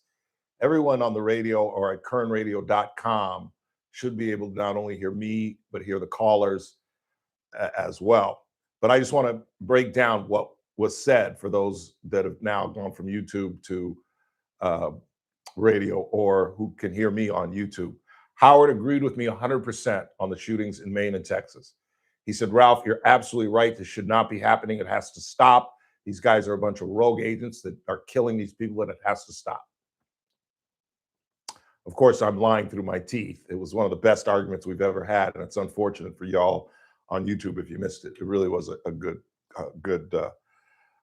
because I don't mind contention. It may seem like I hate Howard and Howard hates me. That's just not the case. I love that guy. I've known him a long, long time. I've known him about 25 years, and we just disagree. And I'm naturally loud. Most people speak at about a 3 level. I speak at a 5 level. So when I get excited or when I get mad, but mostly when I get excited, I go from 5 to 7.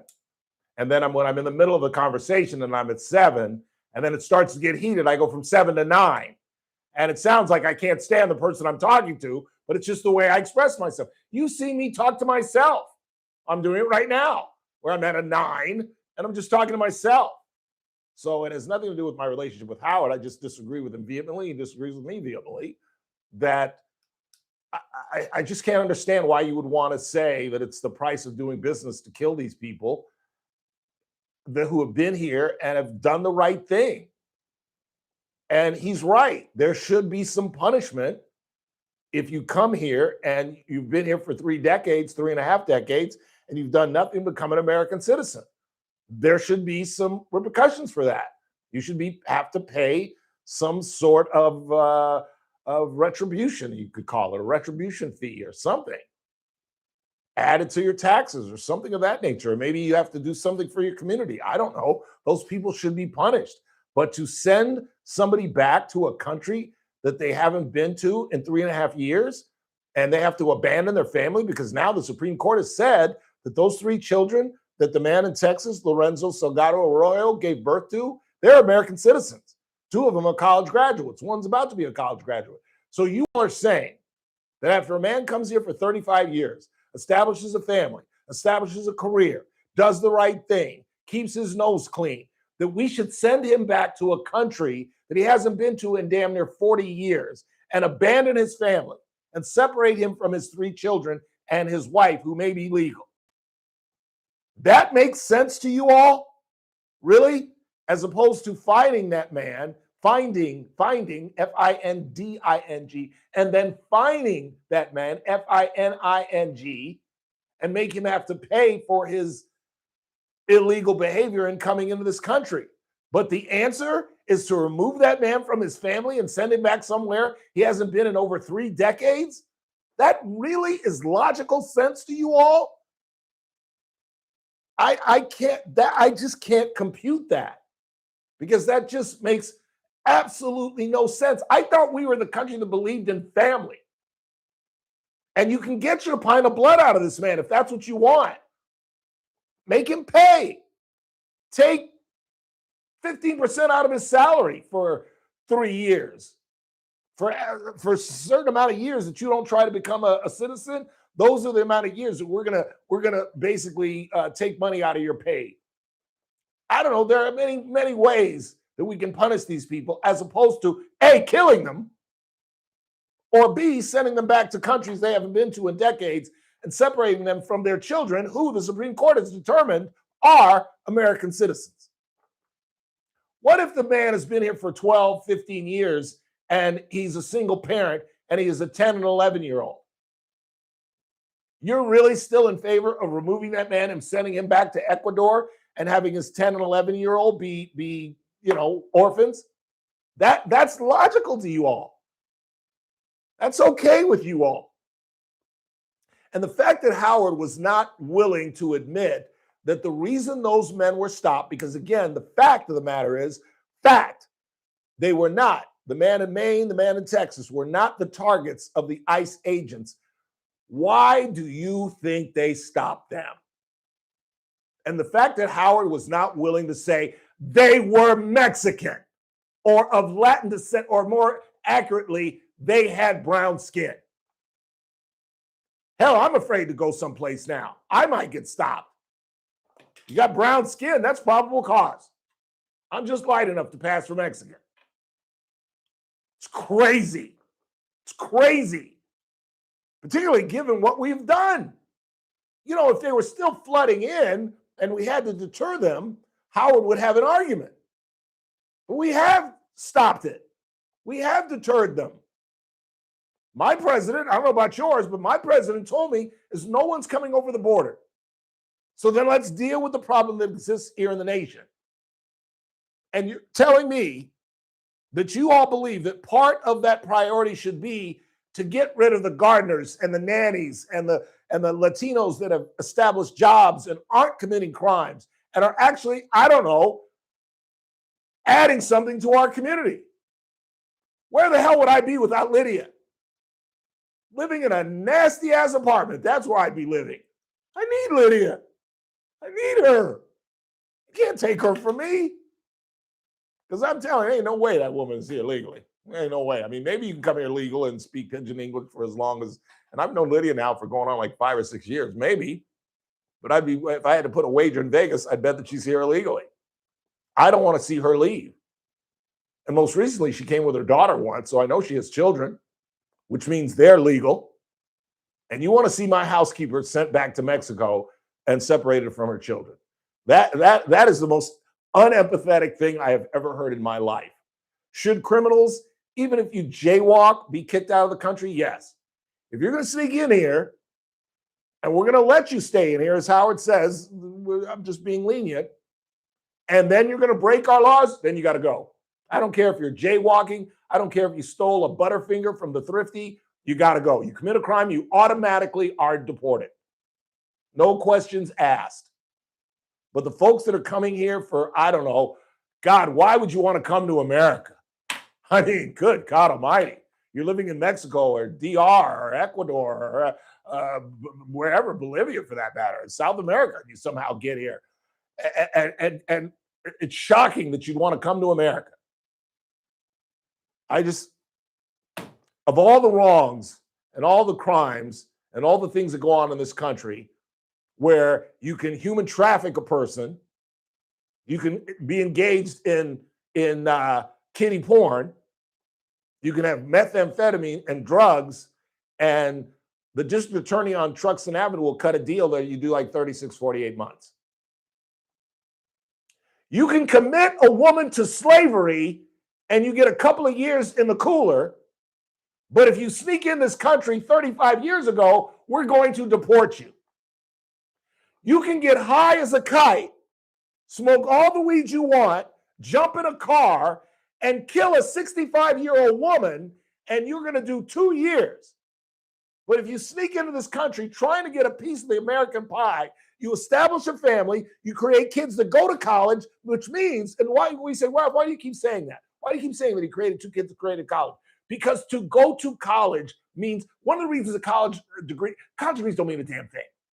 Do you know why college degrees are important? Because it illustrates that you have a sense of discipline in high school as a young person. You have goals and that you're able to achieve those goals. And one of the rarest goals in this country is to have a college sheepskin. And it shows that you are disciplined, you can make a goal, and you can accomplish that goal. And you can do it in a 4 or 5 year period. That's not necessarily, because took me 12, 14 years to finally do it. That's what a college degree is all about. It really, really is. It's about being able to be disciplined enough to accomplish something. You've shown your possible employer that when I put my mind to something, I'm going to get it done, as opposed to the guy like me at Morehouse who cuts out after his sophomore year and has no discipline. Why would you hire me when I was 20 years old? You wouldn't. I was undisciplined. I didn't give a damn about life. I was having the time of my life. And that's all that mattered to Ralph Emerson Bailey Jr. at 2021. That's all that mattered, as long as I'm having a good time.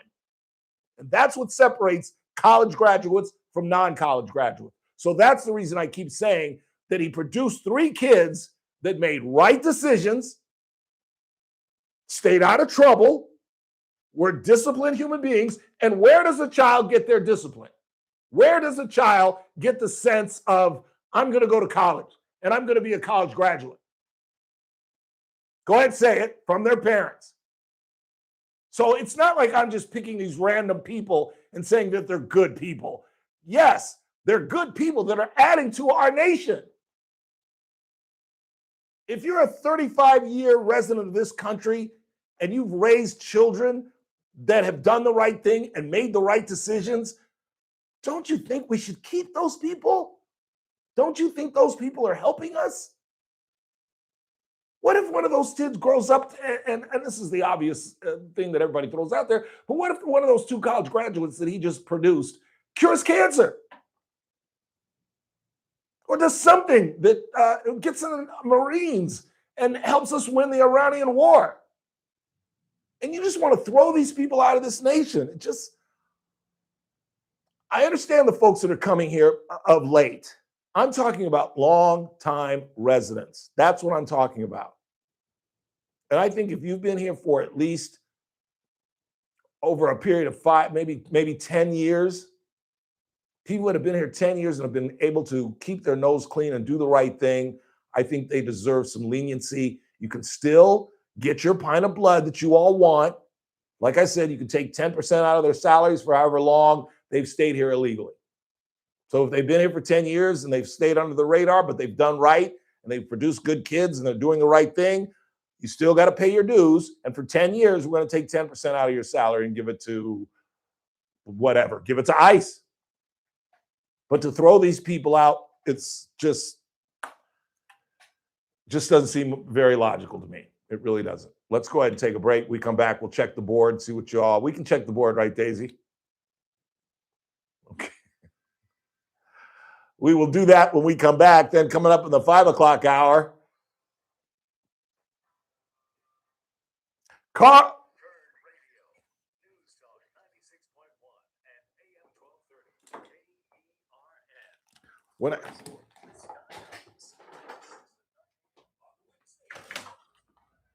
when I go like this, I'm saying turn the music down. Okay. The out music's too loud because when you play the out music, I'm still going to talk and tell them what's happening. So you need to just bring it down a little bit so they can hear me. Yes, ma'am. A lot of the messages are really negative. That's okay. Okay. Those are the good ones. Those are the good ones. I was like, I don't know if you want to get riled. No. Those are the good ones.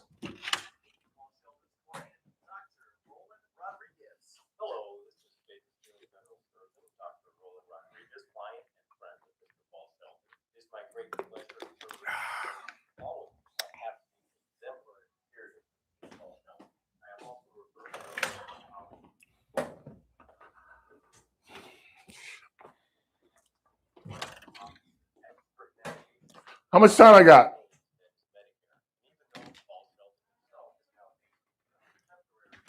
Did you say about a minute? 2 minutes? Okay.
Visit Prevnar20.com or talk to your doctor or pharmacist. I'm on Prevnar20.com now, scheduling my appointment. Good idea. If happy 50 in the military, the mission is clear. You knew what to do. Now the mission has changed. Stepping into civilian life isn't about finding a job. It's finding your purpose. I wanted a career that would leverage the skills and discipline I gained in the military. IT just felt right. My Computer Career offers class schedules that fit into your life and skills in high demand. Put your VA benefits to work. Visit mycomputercareer.edu/CWP to jumpstart your IT career today. And a Elite CompTIA certification partner. Financial aid is available to those who qualify, including VA benefits. Are you having trouble hearing? Hearing loss can devastate the quality of your life. Now there's an affordable fix for you or your loved one. Rated the best hearing aids of 2026 by Forbes Health, Audion Hearing has the highest quality hearing aids at the lowest prices, starting at just $98 a pair. I actually like them better than my old $5,000 hearing aid. I could not believe how my hearing and life changed. Join over 1 million happy customers by going to audionhearing.com. That's AUDIEN hearing.com. Hey, it's JR Flores. Catch my show, The JR Show, starting at 1 p.m. Now, back to the Ralph Bailey Show on Newstalk 96.1 and AM 1230 KERN. 842-5376, 842-KERN. Daisy Canal is so cute. Like literally and figuratively, but I'm meaning figuratively. I went in the studio and I said, do we have any text messages? And she said, yes, but I don't think you want me to read them. They're all negative. Those are some of the best text messages. So let's have it, Daisy. Let's go.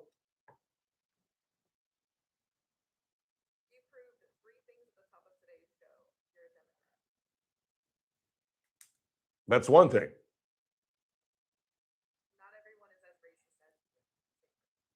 And what's the third thing? Yes, I really do, Daisy. Come on now. Let's just go ahead. Breathe, please. Say it. Yeah, you can say bigot. Okay. So I'm a Democrat. What was the second one?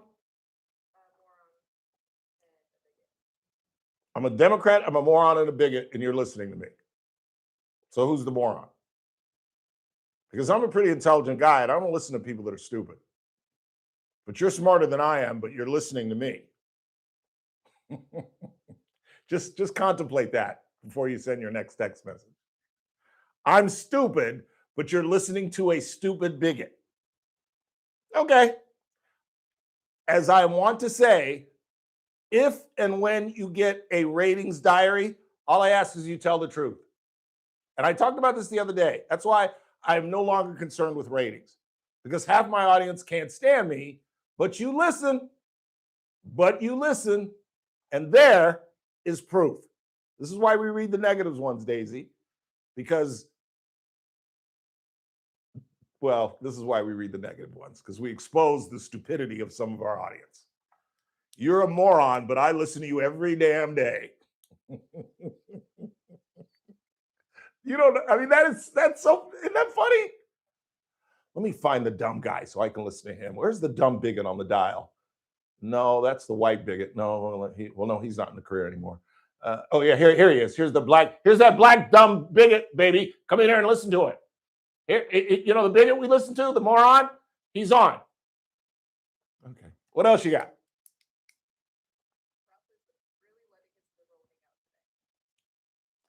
Because I don't want to see people die. I'm a liberal all of a sudden. I don't give a damn. Call me a liberal. Call me a liberal. But if you're a Republican and you're running for office, don't ask for my vote then. Don't ask for my vote. Because we disagree on an incident, I am a Democrat. You know, if I were a white guy, you wouldn't be saying this. So who's the bigot? Because I believe that a person that's lived here for 35 years should stay, and that these guys are killing people. That makes me liberal. Okay, fine. What else you got?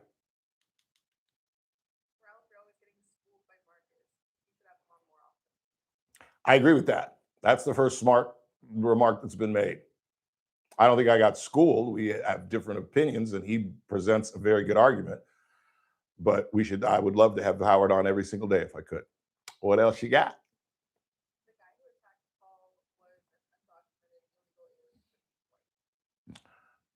Say that again? The guy who attacked Paul Pelosi. He was an undocumented alien, but he's white. Oh, the guy that hit him with a hammer? Well, I don't care what color he is. I don't know what that has to do with today's argument, but if you commit a crime and you're here illegally, I think you should be automatically catapulted out of this country.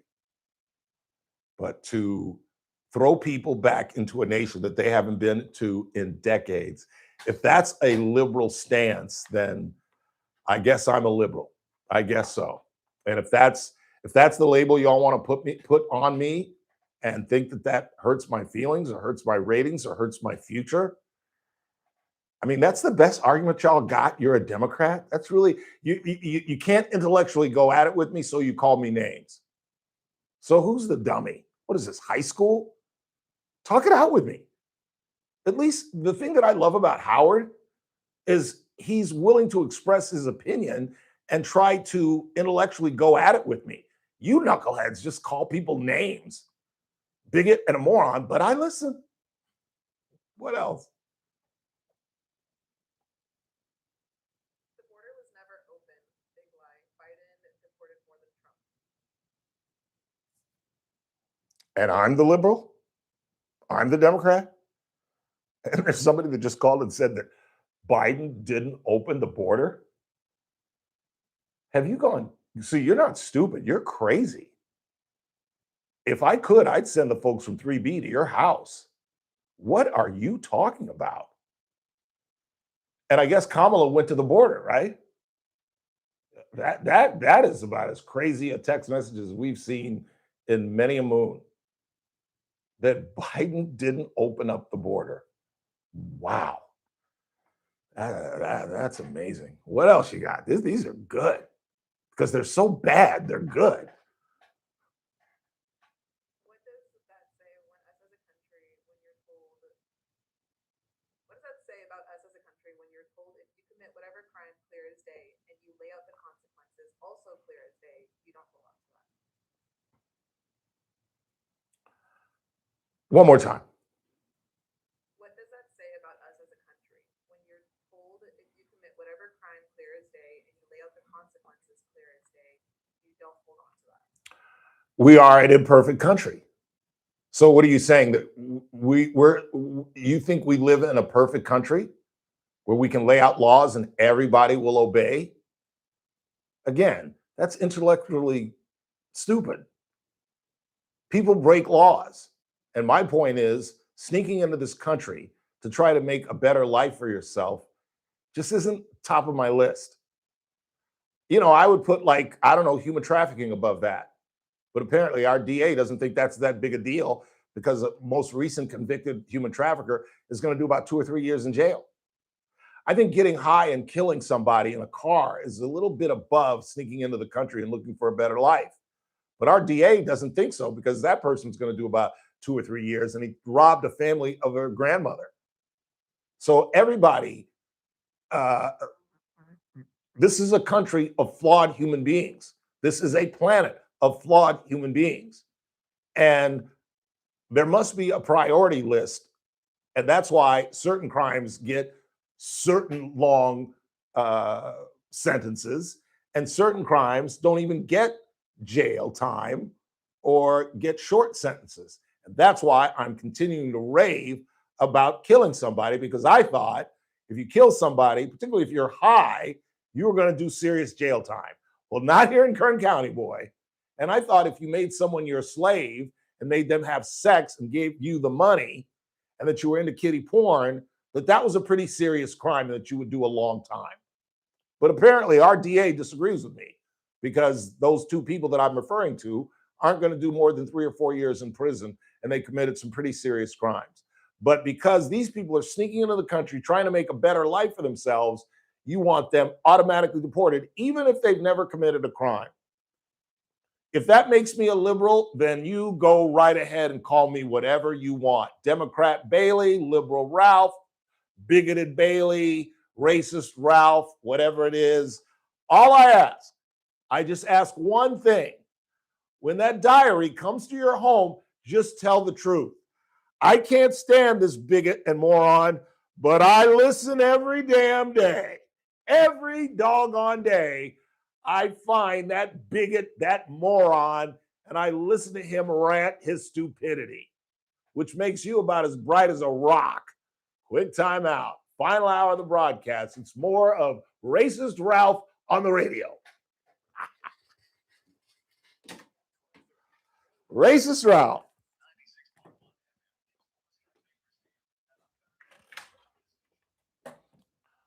Only one more hour. You're off the hook. Are you coming back tomorrow? No, don't apologize.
social media post from the department. They say the staff at the department should be able to handle the job, and they have priorities, which include emergency calls. The likelihood that a cheesecake factory will be part of the new Riverview Marketplace development in Northwest Bakersfield is non-existent for now because no agreement has been reached with the restaurant chain, reports KGET. That is despite a strong desire and a lot of speculation by people that it may be part of the new shopping center. So far, agreements have been reached only with Whole Foods and McDonald's, reports the TV station. Gas has gone up about 4 cents since yesterday, so you may be noticing it if you go to fill up today. The average price for a gallon of regular Oh, damn it. is at $5.37, says Gas Buddy. That's with a national average now at $3.83.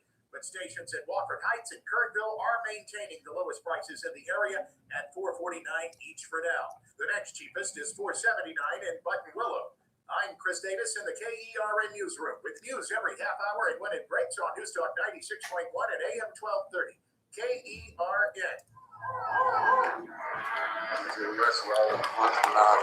I would think that's gonna give you what you want. Too late, that's shooting in a week. I'm gonna make him an offer again. The Ralph Bailey Show. News Talk 96.1 and AM 1230. KERN. And I've seen the promised land. I may not get there with you, but I want you to know tonight that we as a people will get to the promised land. Call in or text to 661-842-KERN. That's 661-842-5376. Listen live at KERNradio.com. Now, the host you've been waiting all day for. Live from the KERN studio, here's Ralph Bailey. Final hour of the broadcast on this Tuesday, 14th day of July. This is the Ralph Bailey Show, better known as Racist Ralph Radio. And if you're just joining us, just ignore that. It's been a long day, but Jeff Flores just sent this to me. I told you at the top of the show that I didn't need to know the news to know that, well, that this was about to happen. This is according to KGT. The organization hired to investigate Kern County's Child Protective Services following the torture and killing of 8-year-old Genesis Mata is getting more time and more money to finish its work. The Kern County Board of Supervisors met Tuesday and approved the one-year extension of the existing agreement between the County Department of Human Services and Social Policy Institute, an affiliate of the San Diego State University, conducting the review. The agreement is now extended by one more year through June 30th, 2027. The board also approved an additional $200,000 for SPI as part of this approval. The total cost the county now has to pay for an independent audit service is $411,963. We're spending $500,000 to be told what we should do about our children. SBI is expected to present the findings. This is the funny part. Not so funny, I should say. SBI is expected to present the findings and recommendations during the next board meeting. So in other words, they got their money and now they're going to tell us what they found. Yeah, that makes sense. That makes sense. Because what if they come back next board meeting and say, we didn't really find anything. We got the 411,000, right? We got the 411,000? Yeah. We didn't find a thing. We don't know what your problem is, and we don't know how Genesis Mata was investigated and fell through the cracks and was allowed to go home with her criminal parents, allegedly, and was tortured to death for days in a local hotel. We don't know how that happened, and we don't know how you can stop it. But thanks for the $411,000, and we'll see you next time you need some help. It's about as dumb a thing as I've seen in a long, long time. But it is what it is. And maybe we should be happy. Because I think DHS is incompetent. I don't know why. I don't know whether it's understaffing. I don't know whether it's burnout. It's a tough job. I'll concede that. To have to investigate a family and then determine whether you should go into the house and look into the family, and then have to go to the house and examine the family, go in the refrigerator and see what kind of food they're feeding the kids, and look and see how clean it is and how decent of upbringing they're actually providing these children. It's a tough job. It's a tough job. But if you don't like it, go sell shoes. If you're burnt out, go sell shoes. But Genesis Mata cannot happen. That cannot happen. Like, if it's just a case of abuse, there's nothing really DHS can do. But the difference in the Mata case is they investigated Ray Mata. They investigated this POS. And are you telling me that we have Child Protective Service workers that can't see a thug, a criminal, a no good POS when they see it? Because after they investigated him, he then took his child home and tortured her in a bathtub in a local hotel. That's a failure. If that were the only one, it would still be a failure. But it's certainly not the only one. What about the ones that don't make the news? What about the ones that we don't know about? I've tried to contact Mr. Murillo. We're going to try to get him on this program. I doubt I succeed, because I'm going to go after him, as I'm going to go after the Board of Supervisors. Because the next time I talk to a member of the Board of Supervisors, the first question I have is, what is your job? What are your responsibilities? Are you supposed to oversee the different departments within our county? And if so, then why are we doing these random audits? Why aren't we doing independent audits right here in Kern County? Just doesn't make any sense to me, at least. It really doesn't. But, oh well, what's 400 grand?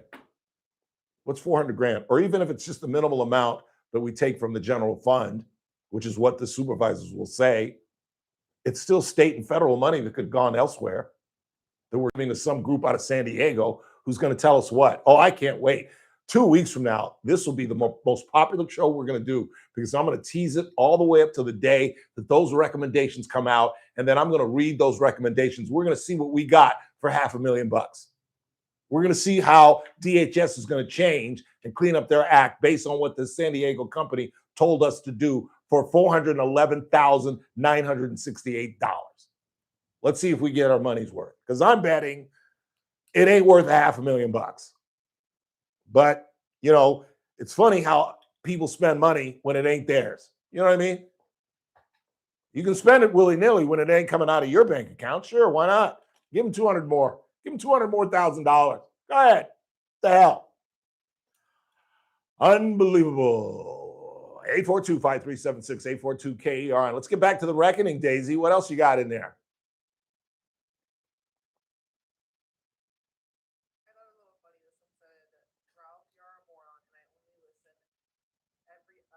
Oh, that was funny. That was a base hit. What else you got? That was pretty good. I'm sorry. That was pretty good. That was a double, actually. I bounced over the fence. It's a few, I was around with a double. What else you got?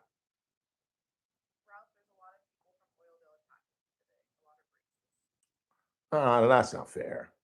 That's not fair. That's no more fair than calling me a racist. Come on. But you're probably right. No, I'm kidding. I'm kidding. I'm kidding. That's not fair. We differ on this opinion.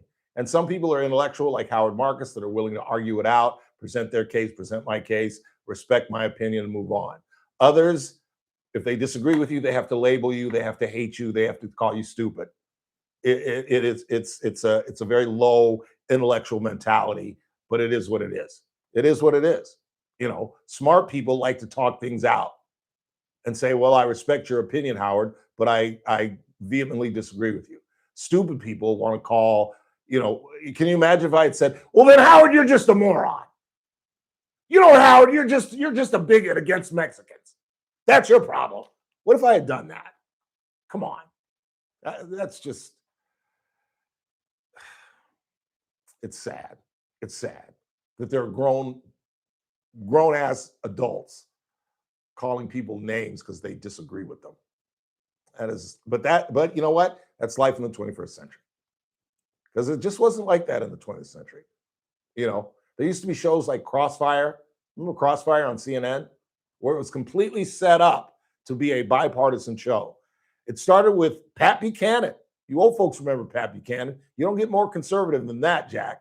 He's the guy that came up with the line for Spiro Agnew. When Spiro Agnew was still vice president of the United States, he was his speechwriter, Pat Buchanan was. And he was the one that came up with the term, the no good neighboring no goods of journalism. I can't remember what it was, but it's about as conservative as you could get. And it started with a man by the name of Tom Braden, who was a very well-known liberal, and it was called Crossfire for obvious reasons. And they would just go at it intellectually. It was my absolute favorite show because there were days where I agreed with Braden because at the time I was a liberal Democrat, and there were days I would say, damn, I actually agree with Buchanan. I can't believe it.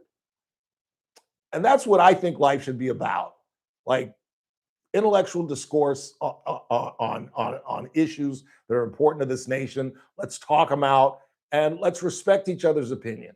But that can't happen in radio. Are you kidding? It's got to be name calling, and it's got to be this and it's that, and you're this and you're this and that and this and that. I know who I am. And it just amuses me that you all actually believe in your hearts that what you say in a text message is going to somehow impact me. That I'm going to go home tonight and say, God, there are people in this town that think I'm a moron. Oh, woe is me. Longtime listeners know what my response is to this kind of attack. My mama loves me, and that's about all that matters in my life right now, along with young Thaddeus, Christopher, and Clayton, my 3 nephews. The rest of y'all really don't matter.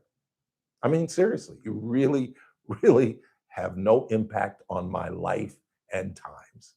One more, Daisy, and let's take a break.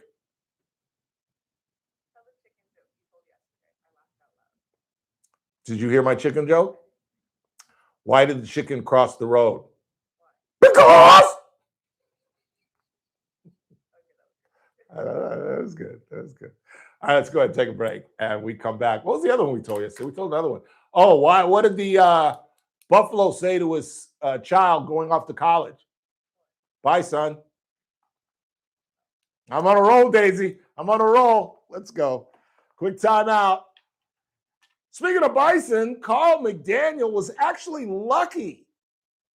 He was the 65-year-old man that you saw flying through the air with the greatest of ease, assisted, of course, by a 2,000-pound bison, which is different from a buffalo, but is the largest land mammal in North America. And it's mating season. And we know why the bison went after Mr. McDaniel. I'll explain that when we come back. It's the Ralph Bailey Show. Racist Ralph on the radio. I kind of like that. I might start using that. Racist Ralph on the radio. Quick timeout. We're coming right back. The Moron returns on Newstalk 96.1 and AM 1230. We stream live at kernradio.com.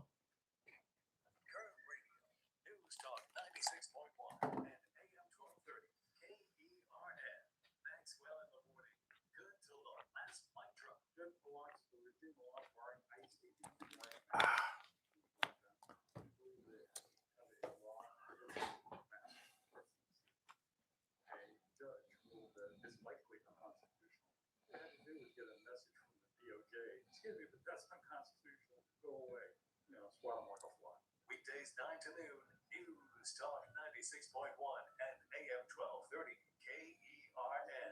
You know, it must be nice to be able to retire like Serena Williams and then say, I'm unretired. But for most of us, that's not the case. When we hang it up, that's about it. That's why you've got to be prepared for the late fourth quarter in your lives. And that's why I always stress the smartest financial move I have ever made happened about 10 years ago when I became a client at Messmaker and Petrie Wealth Advisors. The other thing I always remind you about, I've turned on colleagues here at American General Meeting with Daniel, and they could not be happier about what Daniel has done for them financially. Call Daniel Petrie at 395-9400, 395-9400, or just tune in on Thursdays. He appears here every Thursday at 4:30, and his office is located right on the corner of 21st and Home. Daniel Petrie, folks at Messmaker and Petrie Wealth Advisors. This broadcast is for information purposes only and does not constitute investment advice or solicitation for advisory services by Daniel Petrie or NPWA Incorporated, DBA, Messmaker, and Petrie Wealth Advisors. The program host is a client and receives compensation and other financial benefits in connection with this advertisement, creating a conflict of interest. Experiences discussed may not be representative of other clients. Meet Paul Sheldon's client, Dr. Roland Rodriguez. Hello, this is Bakersfield General Surgeon. Oh, he's the one who hits himself with hammers. Yeah, right? yeah, bone smashing. He Yeah. does that looks maxing. He popularized that phrase. Yes, yes. What do you make of him? Some people are concerned like he's a bad role model and this sort of stuff. I think to me it's less about himself as a person. I think it's about what leads young men.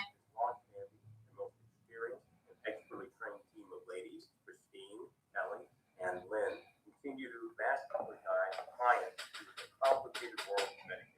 You most definitely could not possibly do any better than to reach out to Paul Sheldon several months before turning 65. Thank you. Buddy told me that she got yellow fever, so I had to look at her crazy like, baby, you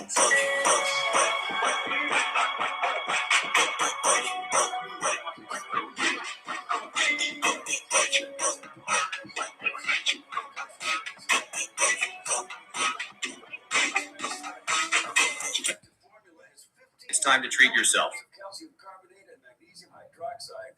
I say in tracking the wrist here, then it's a snap at the base of the downswing, at the bottom of the downswing, and that's the position. Now, you're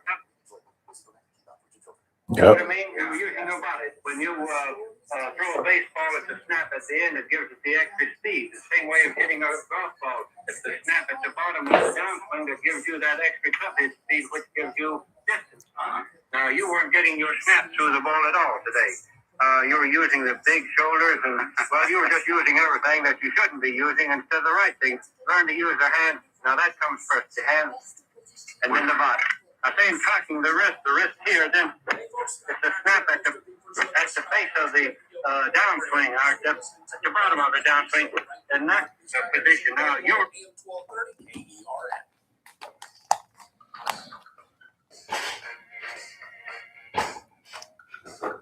Let's dance.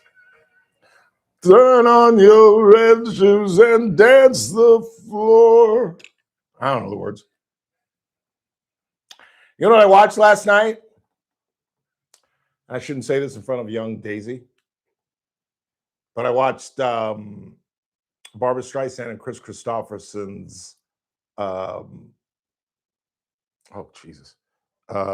Star is Born, which is the fourth rendition. There are actually 4 A Star is Born. It started with Frederick March and an unknown actress that played the female role. And the first 2 were about a would-be actress who meets a fading star, and he drags her down. And if you haven't seen any of these 4 films, I'm about to ruin it for you. But he kills himself to get out of the way of this budding star as his star is rising. He meets this unknown person. He's a star. She's unknown. He meets her, grooms her. She becomes a star as he's fading. And then his alcoholism impacts her career. So he takes his own life to save her. And the first one was Frederick March and the unknown actress.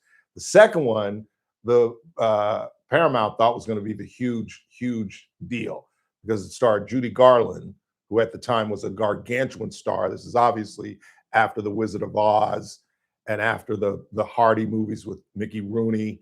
And she's a gargantuan star. And it was, I believe, James Mason, who at the time, gargantuan star. You got to go Google James Mason, know who he was. He was in The Verdict with Paul Newman. He plays the attorney that Newman goes after. And I probably couldn't come up with another James Mason movie, so you'd have to go look him up. But he's a huge star, has been his whole career. They thought that was going to be gargantuan blockbusters, and it failed. So nobody touched it for decades until, as I found out last night, because I saw it when I was in like 9th grade. It came out in like 2000. Anybody catch that? I completely lied. I was not in 9th grade in 2000. Anyway, I saw it when I was in 9th grade, and I really didn't like it. I thought it was too schmaltzy. It was too much lovey-dovey stuff. But I was in 9th grade. But last night I watched it, and this is the part I didn't want to say in front of Daisy. I absolutely cried. I really did. When she sings Evergreen, play Evergreen for the next week, by the way, when we come back. Not the 5:30, but as we're going into the 5:35. I cried when she sang Evergreen because I forgot that it was in the film. And it's a great song. In fact, Lisa, our associate producer, and our traffic staff told me that it was her wedding song at her wedding. It's a really, really, really powerful Barbra Streisand song. And I don't think I liked Barbra Streisand as much as I do now because I wasn't gay back then. I'm now gay, so I love Barbra Streisand. But it's a great picture because I don't think I appreciated Chris Christopherson when I was in 9th grade. Now I love Chris Christopherson, not only as an actor, but as an artist. I had no, in 9th grade, I don't think I knew who Chris Christopherson was, but it is a great, great film. It really, really is. It's much better than the most. Have you ever seen A Star Is Born? Did you see the Lady Gaga version? You didn't even go see that one? I thought Lady Gaga, that would have drawn you out, but the most recent was with Lady Gaga and, oh Lord, what's the boy's name? Please stand by. And I should know this guy, and people are yelling at the radio. Hey Siri, who starred in A Star Is Born?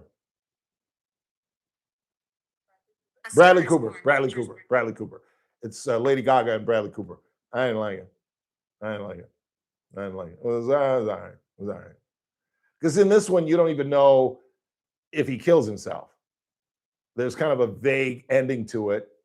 But if you know the history of the film, you know that he killed himself. They make it clear as day in the first two. In fact, Frederick March and I think both James Mason take off their robe and just jump into the ocean and disappear.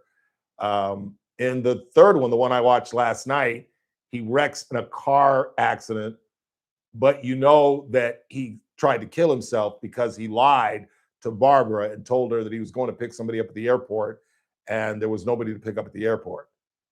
And so he just went driving off in this car doing 160 miles an hour, and he ends up dead. And then and then the movie's not over, because normally the movie ends right there. Then they show Barbara going out on stage after her husband's death, and she sings some of the songs that he was writing in, while his career was stagnating, hers was rising. He was working on trying to rebuild his career. So she took those songs and made them popular herself. And it's just a treat, to me at least, because again, I'm gay, to listen to Barbra Streisand sing. It's just, I had that thing up. My neighbors must have heard, because I literally had the 65 on like 70. I mean, I was booming my my apartment with Barbra Streisand. Let me quickly get to Carl McDaniel before we get to the bottom of the hour, and why I say he was luckier than we thought he was. Remember I told you the scenario. If you've not seen the entire video of Carl McDaniel, he's the man that was thrown 8 feet in the air by a 2,000-pound bison. He and his grandson were taking pictures. But if you watch the video, there is a white truck. He's about 50 to 75 yards away from the bison. And in between them, the bison and the two men, the grandson and the grandfather, a white truck passes by.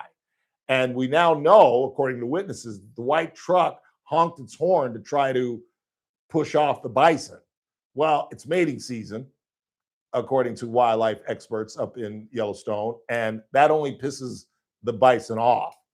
And so he originally went after the truck, but then the truck leaves.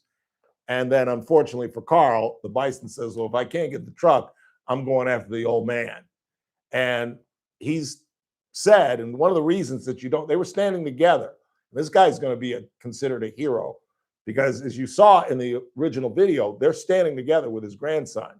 And when the bison got up, he told the grandson to run one way, and I'm going to run the other way and distract him, which he did. But unfortunately, Carl ran around those trees instead of, I don't understand why he didn't get in the midst of those trees and at least have something in between him and the buffalo, but he ran around the damn tree. And obviously, bisons can get up to about 25 miles an hour, I've learned. And he caught him. Why did I say he was lucky? Because now we've talked to Carl, not me personally, but we've talked to Carl, we being the media, and he said, and the witness said, the reason he stopped filming was because the bison was hovering over Carl after he threw him in the air. And Carl gave out some love to the bison because he said that animal could have easily killed me. Said he hung over me snorting for about a good 10 seconds. And then I guess the bystanders kind of pushed him off. So, and I lied again yesterday, or maybe I was just full of incorrect facts. He broke his femur in 4 places. I said it was 3. That's a lot of rehab, and that is a lot of Vicodin, Jack.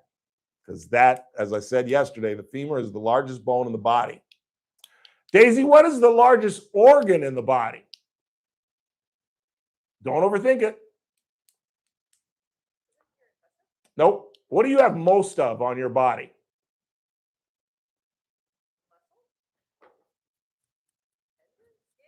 Skin.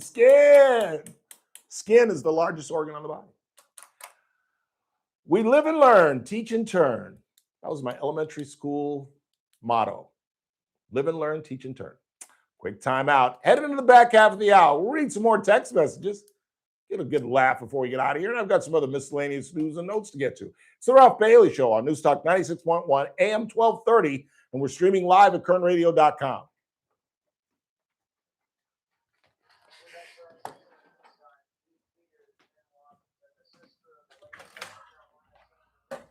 What's for dinner, Daisy? I'm serious. Huh? No, what's for dinner? You're not going to eat dinner tonight.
I think I'm going to do tacos.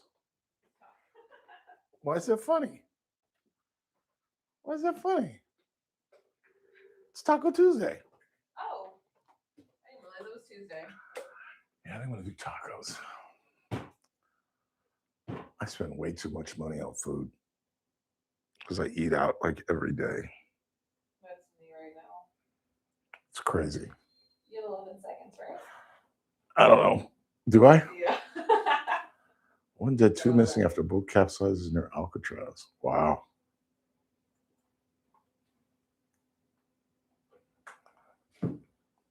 How did they die? They're right there. That is crazy.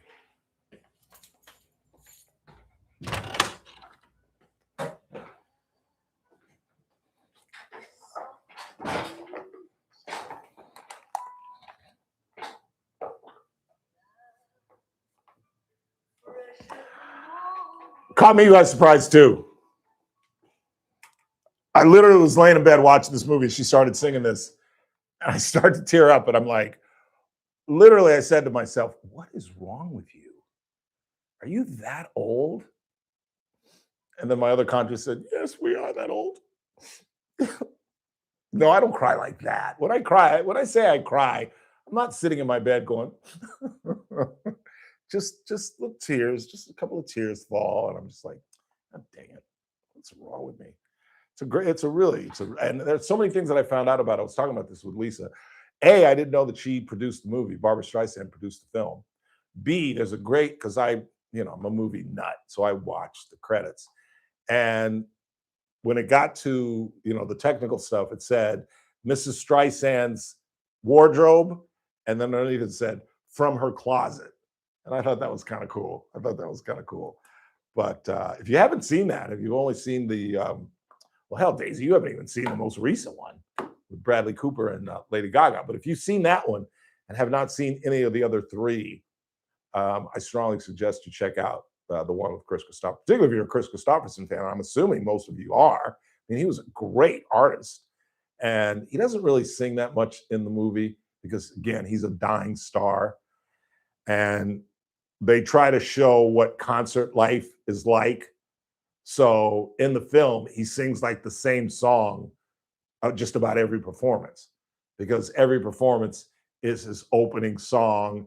And so they show him how he gets prepared, which is a couple of lines of Coke, and he swigs from a Jack Daniels bottle, and now he gets ready and he goes out and he sings, I guess, what was his big hit as this fictional character.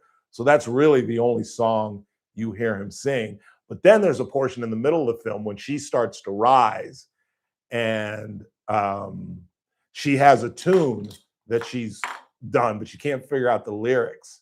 And so he comes in to help her, and he fictionally, obviously, ad-libs the lyrics. And it's a duet between Chris Christopherson and Barbara Streisand. And I don't care who you are. If you don't like that, you don't like music, because those two are two of the greatest artists of the 20th century. And them together singing this thing with just her playing the piano, that's just good entertainment. And I strongly suggest. The first two, the one with Frederick March is pretty good, but the actress was unknown, and it's a really old film. I think it was done in like the 30s. And then the one with Judy Garland, like I said, was an abject failure, and it's not very good. James Mason plays the male role. But if you had to see one that you haven't seen, I would see the 76 version, I believe, 1976, with Barbara Streisand and Chris Christopherson. 842-5376, our phone number, 842-KERN. I got a bunch of stuff I could talk about, but I really want to clear the board. Let's hear some more text messages. And then I'll read from, because apparently there's been a lot of activity in the chat room, which I can't understand since YouTube is not operating. But I guess what they've done is gone to their phones and put it on kernradio.com, and you can still watch us and then just listen on your phone or whatever device you have. But what do they got in the chat room? I mean, the text message. I thought it was too long. That they have to. That's a great question, because normally it's one of the highlights of the All-Star. In fact, the All-Star game just started half an hour ago. Oh, dang, I forgot about that. But yeah, it was too long. And they have to, what if it ain't broke, don't fix it. And they keep changing the format. And they used to have a time limit, and they got rid of the time limit. Like, the thing started at 5 o'clock. And what time did the final thing go on? Like 7:30? So that's when I went to Barbara and Chris. I'm like, wait, A Star is Born is about to start. See y'all. I'm going to Turner Classic Movies. So I didn't really see it. I know that Jordan Walker won, but they had a really nice format the last couple of years. And then for whatever reason, MLB changed something that wasn't broken. And I thought it was horrendous. I didn't even watch it. That's tell you what I thought about it. What else you got?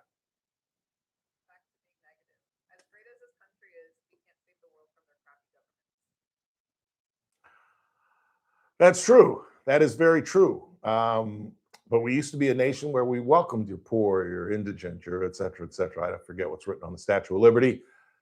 But again, I don't mean to be redundant. I just think it is illogical to remove people who have been here for decades and decades and have done the right thing and have produced children that can help this nation, and to send them back to countries that they have not been in 3.5 decades is, I think, cruel and unusual. I really do. And there are ways, if you want to punish these people, I know you want a pint of blood from these people. Okay, fine. Like I said, for how many ever years you've been here. So for 35 years, till he dies, we're going to dock his pay. That's how I would punish him. You've been here 35 years. You've had the opportunity to become legal. You didn't do it. So now you owe us money. You've taken advantage of the system. So for the next 35 years, he's a 52-year-old man. So basically, until you die, you're going to have to give us 10%. Isn't that more empathetic than just saying you got to go? You got to leave your family because your children were born here, so they get to stay, but you got to go. I just don't believe in separating families. Call me crazy. I think if a man has done his duty as a father, which is the hardest job on the planet, and he's produced basically 3 college graduates, he's done a good job. He's lived up to the American dream, and he deserves to stay here, in my opinion. You obviously disagree. And I guess because I believe in that and I believe in family, that makes me liberal or Democrat or stupid. Okay. All right. I can live with that. One more, and then I'll start reading from the chat room. You are like many in this country who would rather let people come here illegally than mow your own lawn or clean your own house. That's ridiculous. That is absolutely ridiculous. I would rather see people stay here. You really think that Lydia thing, my housekeeper thing, was real? Oh, Lord. I just think that they are decent people who are looking to better their lives, and they've come to a country that used to welcome them. Now they have to sneak in. And we've solved the problem. We've closed the border. So now we have to deal with the people that we are here. And again, I will say, as Republicans, I would think you would believe in this, that had Trump merely gone after lawbreakers, illegal immigrants who broke the law once they entered the country, if that's all ICE focused on, his approval ratings would be in the 50s, if not the 60s. But that's not why I voted for him, because I was told he was going to go after the bad guys. Now, I had no choice, personally, I had no choice, because even if he had said, we're going to go after all the brown-skinned people, and a couple of them we're going to shoot, I still would have had to vote for Donald Trump, or maybe I would have just sat out, because there's no way in the world I could have voted for Kamala Harris, despite what you all think of my political leanings. But, you know, we're just going to have to disagree on this, and it's going to cost us the Senate, because we're going to lose that Maine seat now, because the Latino vote is gone. We're definitely going to lose. The Maine seat is still viable because they don't even have a candidate yet. We've got a flawed one, but at least the Republican Party has a candidate. And I gave you the deadlines. I'm not going to, I guess I can go back over the deadlines. They have until, the filing deadline is the 21st of this month. No, the filing opens on the 21st of this month. The deadline is the 28th of July. Then there'll be a special primary the day after my birthday, August 4th. And if nobody gets 50%, the runoff will be in August 18th. So what is that? August, September, October, November. So they're basically going to have like 90 days to put together a campaign to beat a longtime incumbent. So perhaps Susan Collins can still pull that out. What I base that on is the fact that already today, Susan Collins had about 50, 60 people in her office screaming, vote her out. Now, I'm not sure about the Latino population in Maine, but I'm pretty certain about the Latino population in Texas. And it's pretty significant. And if you think that there's one Mexican now that's going to vote for Ken Paxton, as my grandmama used to say, you done lost your mind. The Latino vote is gone. James Tellerico will be the first Democrat to win a Texas Senate seat since I was in college. And I'm 87 years old. Well, not quite, almost. I guarantee you. And again, as I said at the top of the show, come November, I'm just going to sit here and say, the Democrat tried to tell y'all. The moron tried to tell y'all. The bigot tried to warn you all that this rogue policy of just shooting brown people isn't a good look. Not if you want brown people to vote for your party. It's not a good look. Let's don't even be empathetic about it. It's just not a good look. And if you think Susan Collins is going to get a Latino vote in Maine or that Ken Paxton's going to get a Latino vote in Texas, again, Sadie Bailey, you done lost your mind, child. You done lost your mind. So there goes the Senate. Was it worth it? Was it worth it to kill Joan Sebastian Duran Guerrero and Lorenzo Salgado Arrojo? Was it worth it so that we could lose the Senate? So that we could lose the Supreme Court? Possibly lose the 28 election now? You think we're going to be able to get Latino voters back in the Republican column by November of 28 after all this nonsense? The Latino vote for the Republican Party is gone. And if y'all think it's worth it, okay, then let them kill some more then. If you run from ICE, we will shoot you. That should be the motto. That should be the slogan. If you try to avoid arrest from ICE agents who are unmarked and are in street clothes, Howard said that they're up in gear. They have one vest on that doesn't say ICE, it doesn't say police. And if I were driving home tonight, which is an impossibility, but if I were driving home tonight and a big van was chasing after me, I wouldn't stop. If I didn't see blue and what is it, blue and red lights or green and red lights, no, blue and red lights. I haven't been confronted by the cops in about 20 years, but I wouldn't stop. If I didn't see anything that indicated that they were law enforcement, I don't think I'd stop. Particularly if my work stuff was in my car. And I don't think that Arrojo's children, the one in Texas, has any reason to lie. And when they examine this and they interview that man in Maine, that Caucasian man in Maine who said, I saw Johann Sebastian Duran Guerrero bleeding from the head, cuffed. They shot him 4 times and cuffed him, which I'm sure Mr. Youngblood and the current chief will tell us is protocol. Whatever. But they shot him 4 times and put handcuffs on him. Then they thought about giving him health care. But the Caucasian witness said on his deathbed, essentially, what of course was the streets of Maine, I tried to stop. Now, if there is a fair probe, that shooter should be in trouble. But they won't be. There'll be no punishment level to any of these guys that have killed these people. None whatsoever. None whatsoever. And if that's the price of doing business, then I think we should go out of business. I truly do. Call me crazy. I just don't like to see people killed. If that makes me a liberal, if that makes me a Democrat, then call me whatever you want. But as I say, just tell the truth when the diary comes. Tell me you listen to me every other day, as the texter indicated. Let's go ahead and take our final break of the day. I'm thinking tacos. Where can I get good to-go tacos, Daisy? I like Taco Loco. They're open 24 hours. We're right over here? It's off of, White Lane? Oh, you think I'm going to White Lane? For those tacos, yeah. No, I'm not going to White Lane for tacos. Are they on Uber Eats? I think so. Yeah? I will look during the break. Taco Loco. Crazy tacos. All right. Because it's Taco Tuesday. Final time out of the night. Keep it locked. Scott Jennings at the top of the hour. Tomorrow's Wednesday. I have no idea who's coming on the broadcast. None whatsoever. I lied again. God, I am Pinocchio. Jennifer and Ryan Van Alstyne will join us.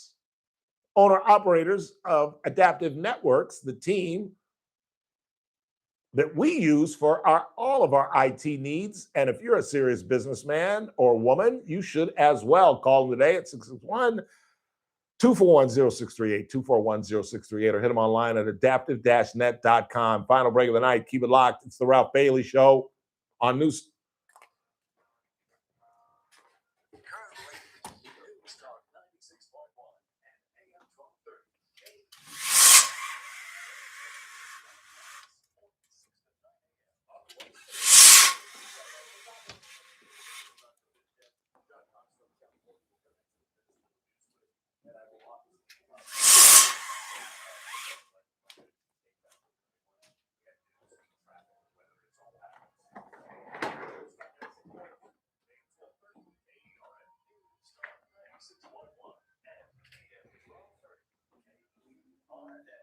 tutoring session from Jennifer and Ryan Van Alstyne continue. They are the owners of Adaptive Networks that provide all of our IT services and live folks right across the street from us. Customer service. And struggling with our IT.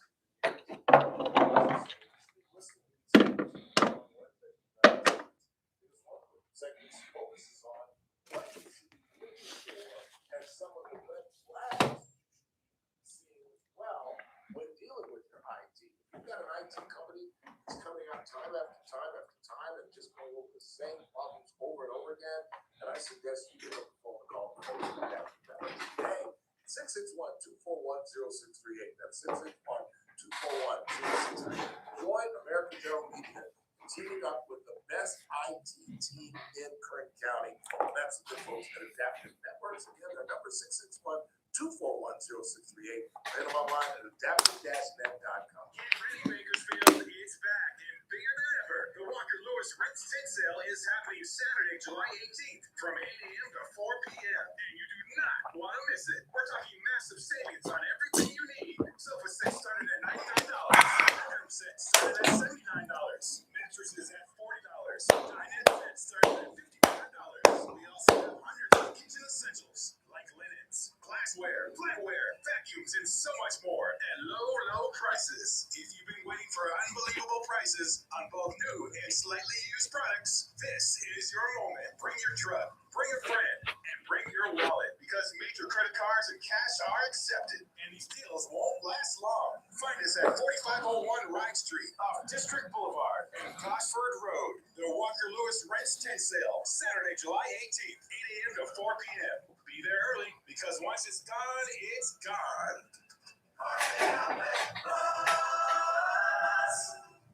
Every day is sale day.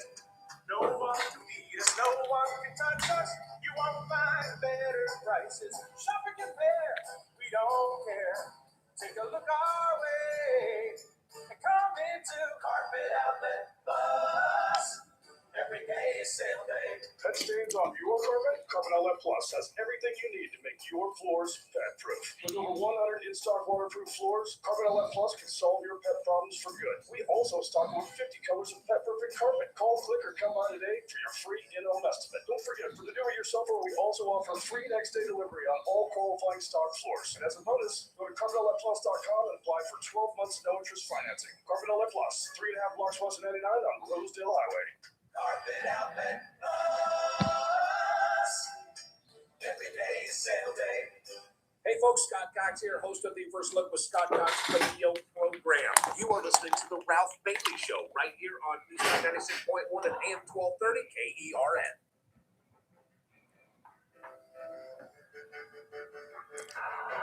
I remember when life was young.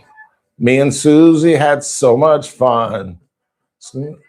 I'm watching a sea rescue operation up in San Francisco. A boat capsized, and Fox is reporting that one person has died, 3 others are saved. I don't know if that's live, isn't it, Daisy? That is live. So I don't know why. I mean, there are people out there on, what is he riding right there, Daisy? What's that thing called? A jet ski. They're riding jet skis out there. I don't understand how somebody died. Because I saw the 2 other people hanging on to this boat that capsized. And the sea doesn't look, well, it is a little choppy, I guess.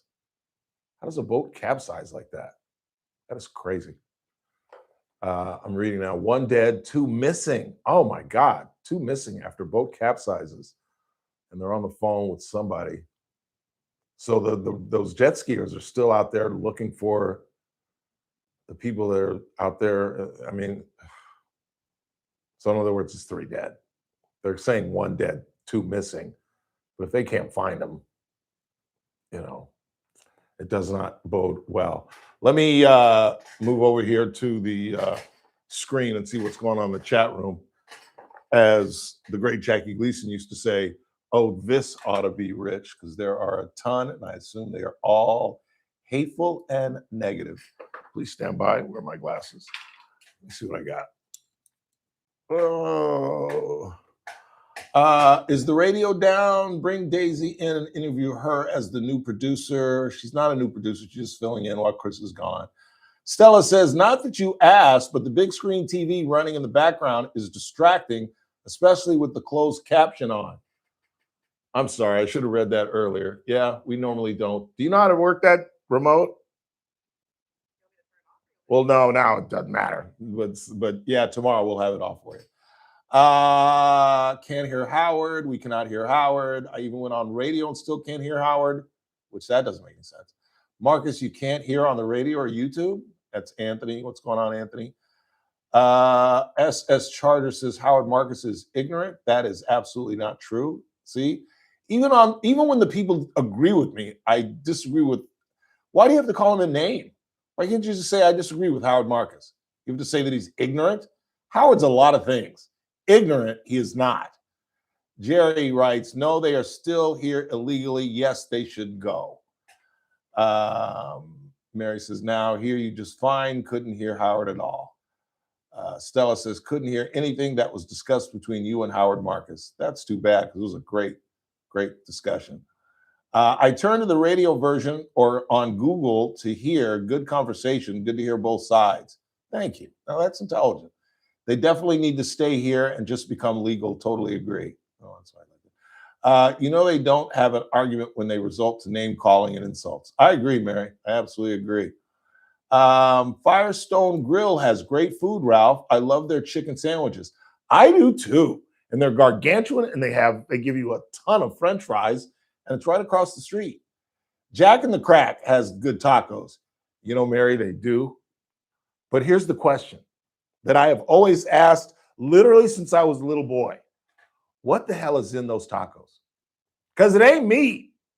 It's some kind of like paste, but it's tasty as hell.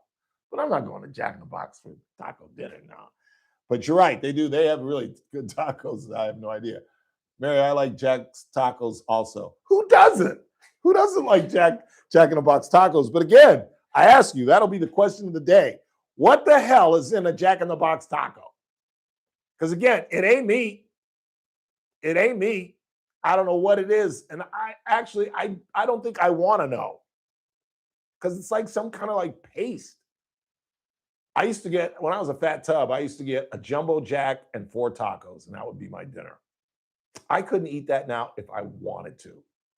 But that's not a jumbo jack and a couple of tacos tonight. That's not too bad. The Jumbo Jack, I think, is one of the most underrated burgers in all of fast food. I really do. Let's read a couple of text messages and get the Samuel out of here, Daisy.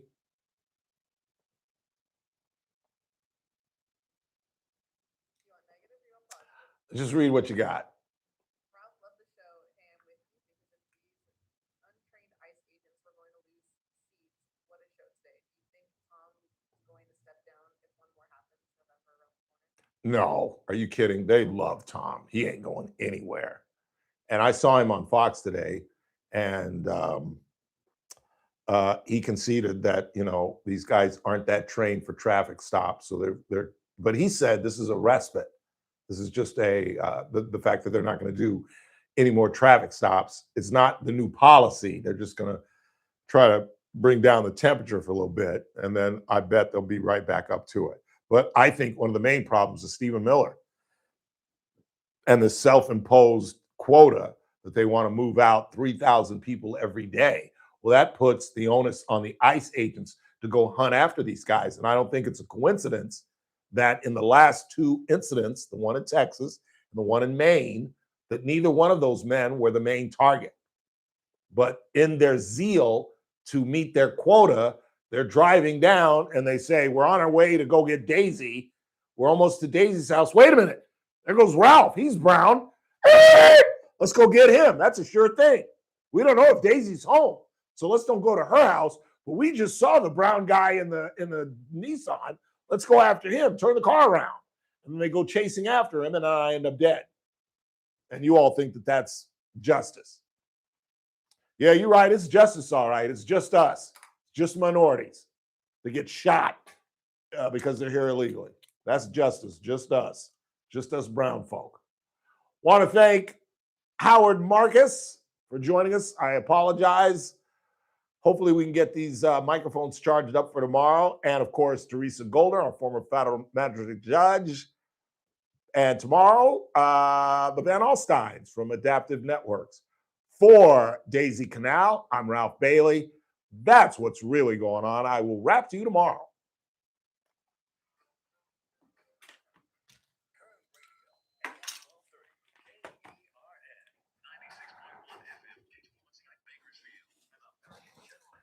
Hey. Do you know how to load up the promo? Do you know how to load up the promo for tomorrow's show? Like, hey, coming up tomorrow. You don't know how to do that? All right. I have no idea. But if you don't know how to do it, don't worry about it. Best known for record-breaking cold, likely to see record-setting nighttime temperatures. These places include Fargo, North Dakota, International Falls, Minnesota, and Portland, Maine. Correspondent Laura Woodard is reporting. President Trump is weighing in on Shows that there's a Terry Maxwell promo, I think 3 down. So did they use like an auto recording maybe? I have absolutely no idea. I really don't. Don't worry about it though. I'm listening to it though and see if it is. Is that the one that you were wanting? No, I cut a new one every day. Oh. That that previews tomorrow's show. But if you don't know how to load it up, it doesn't. Yeah. Don't worry about it. Have a good night. Thanks for listening, guys. Appreciate you.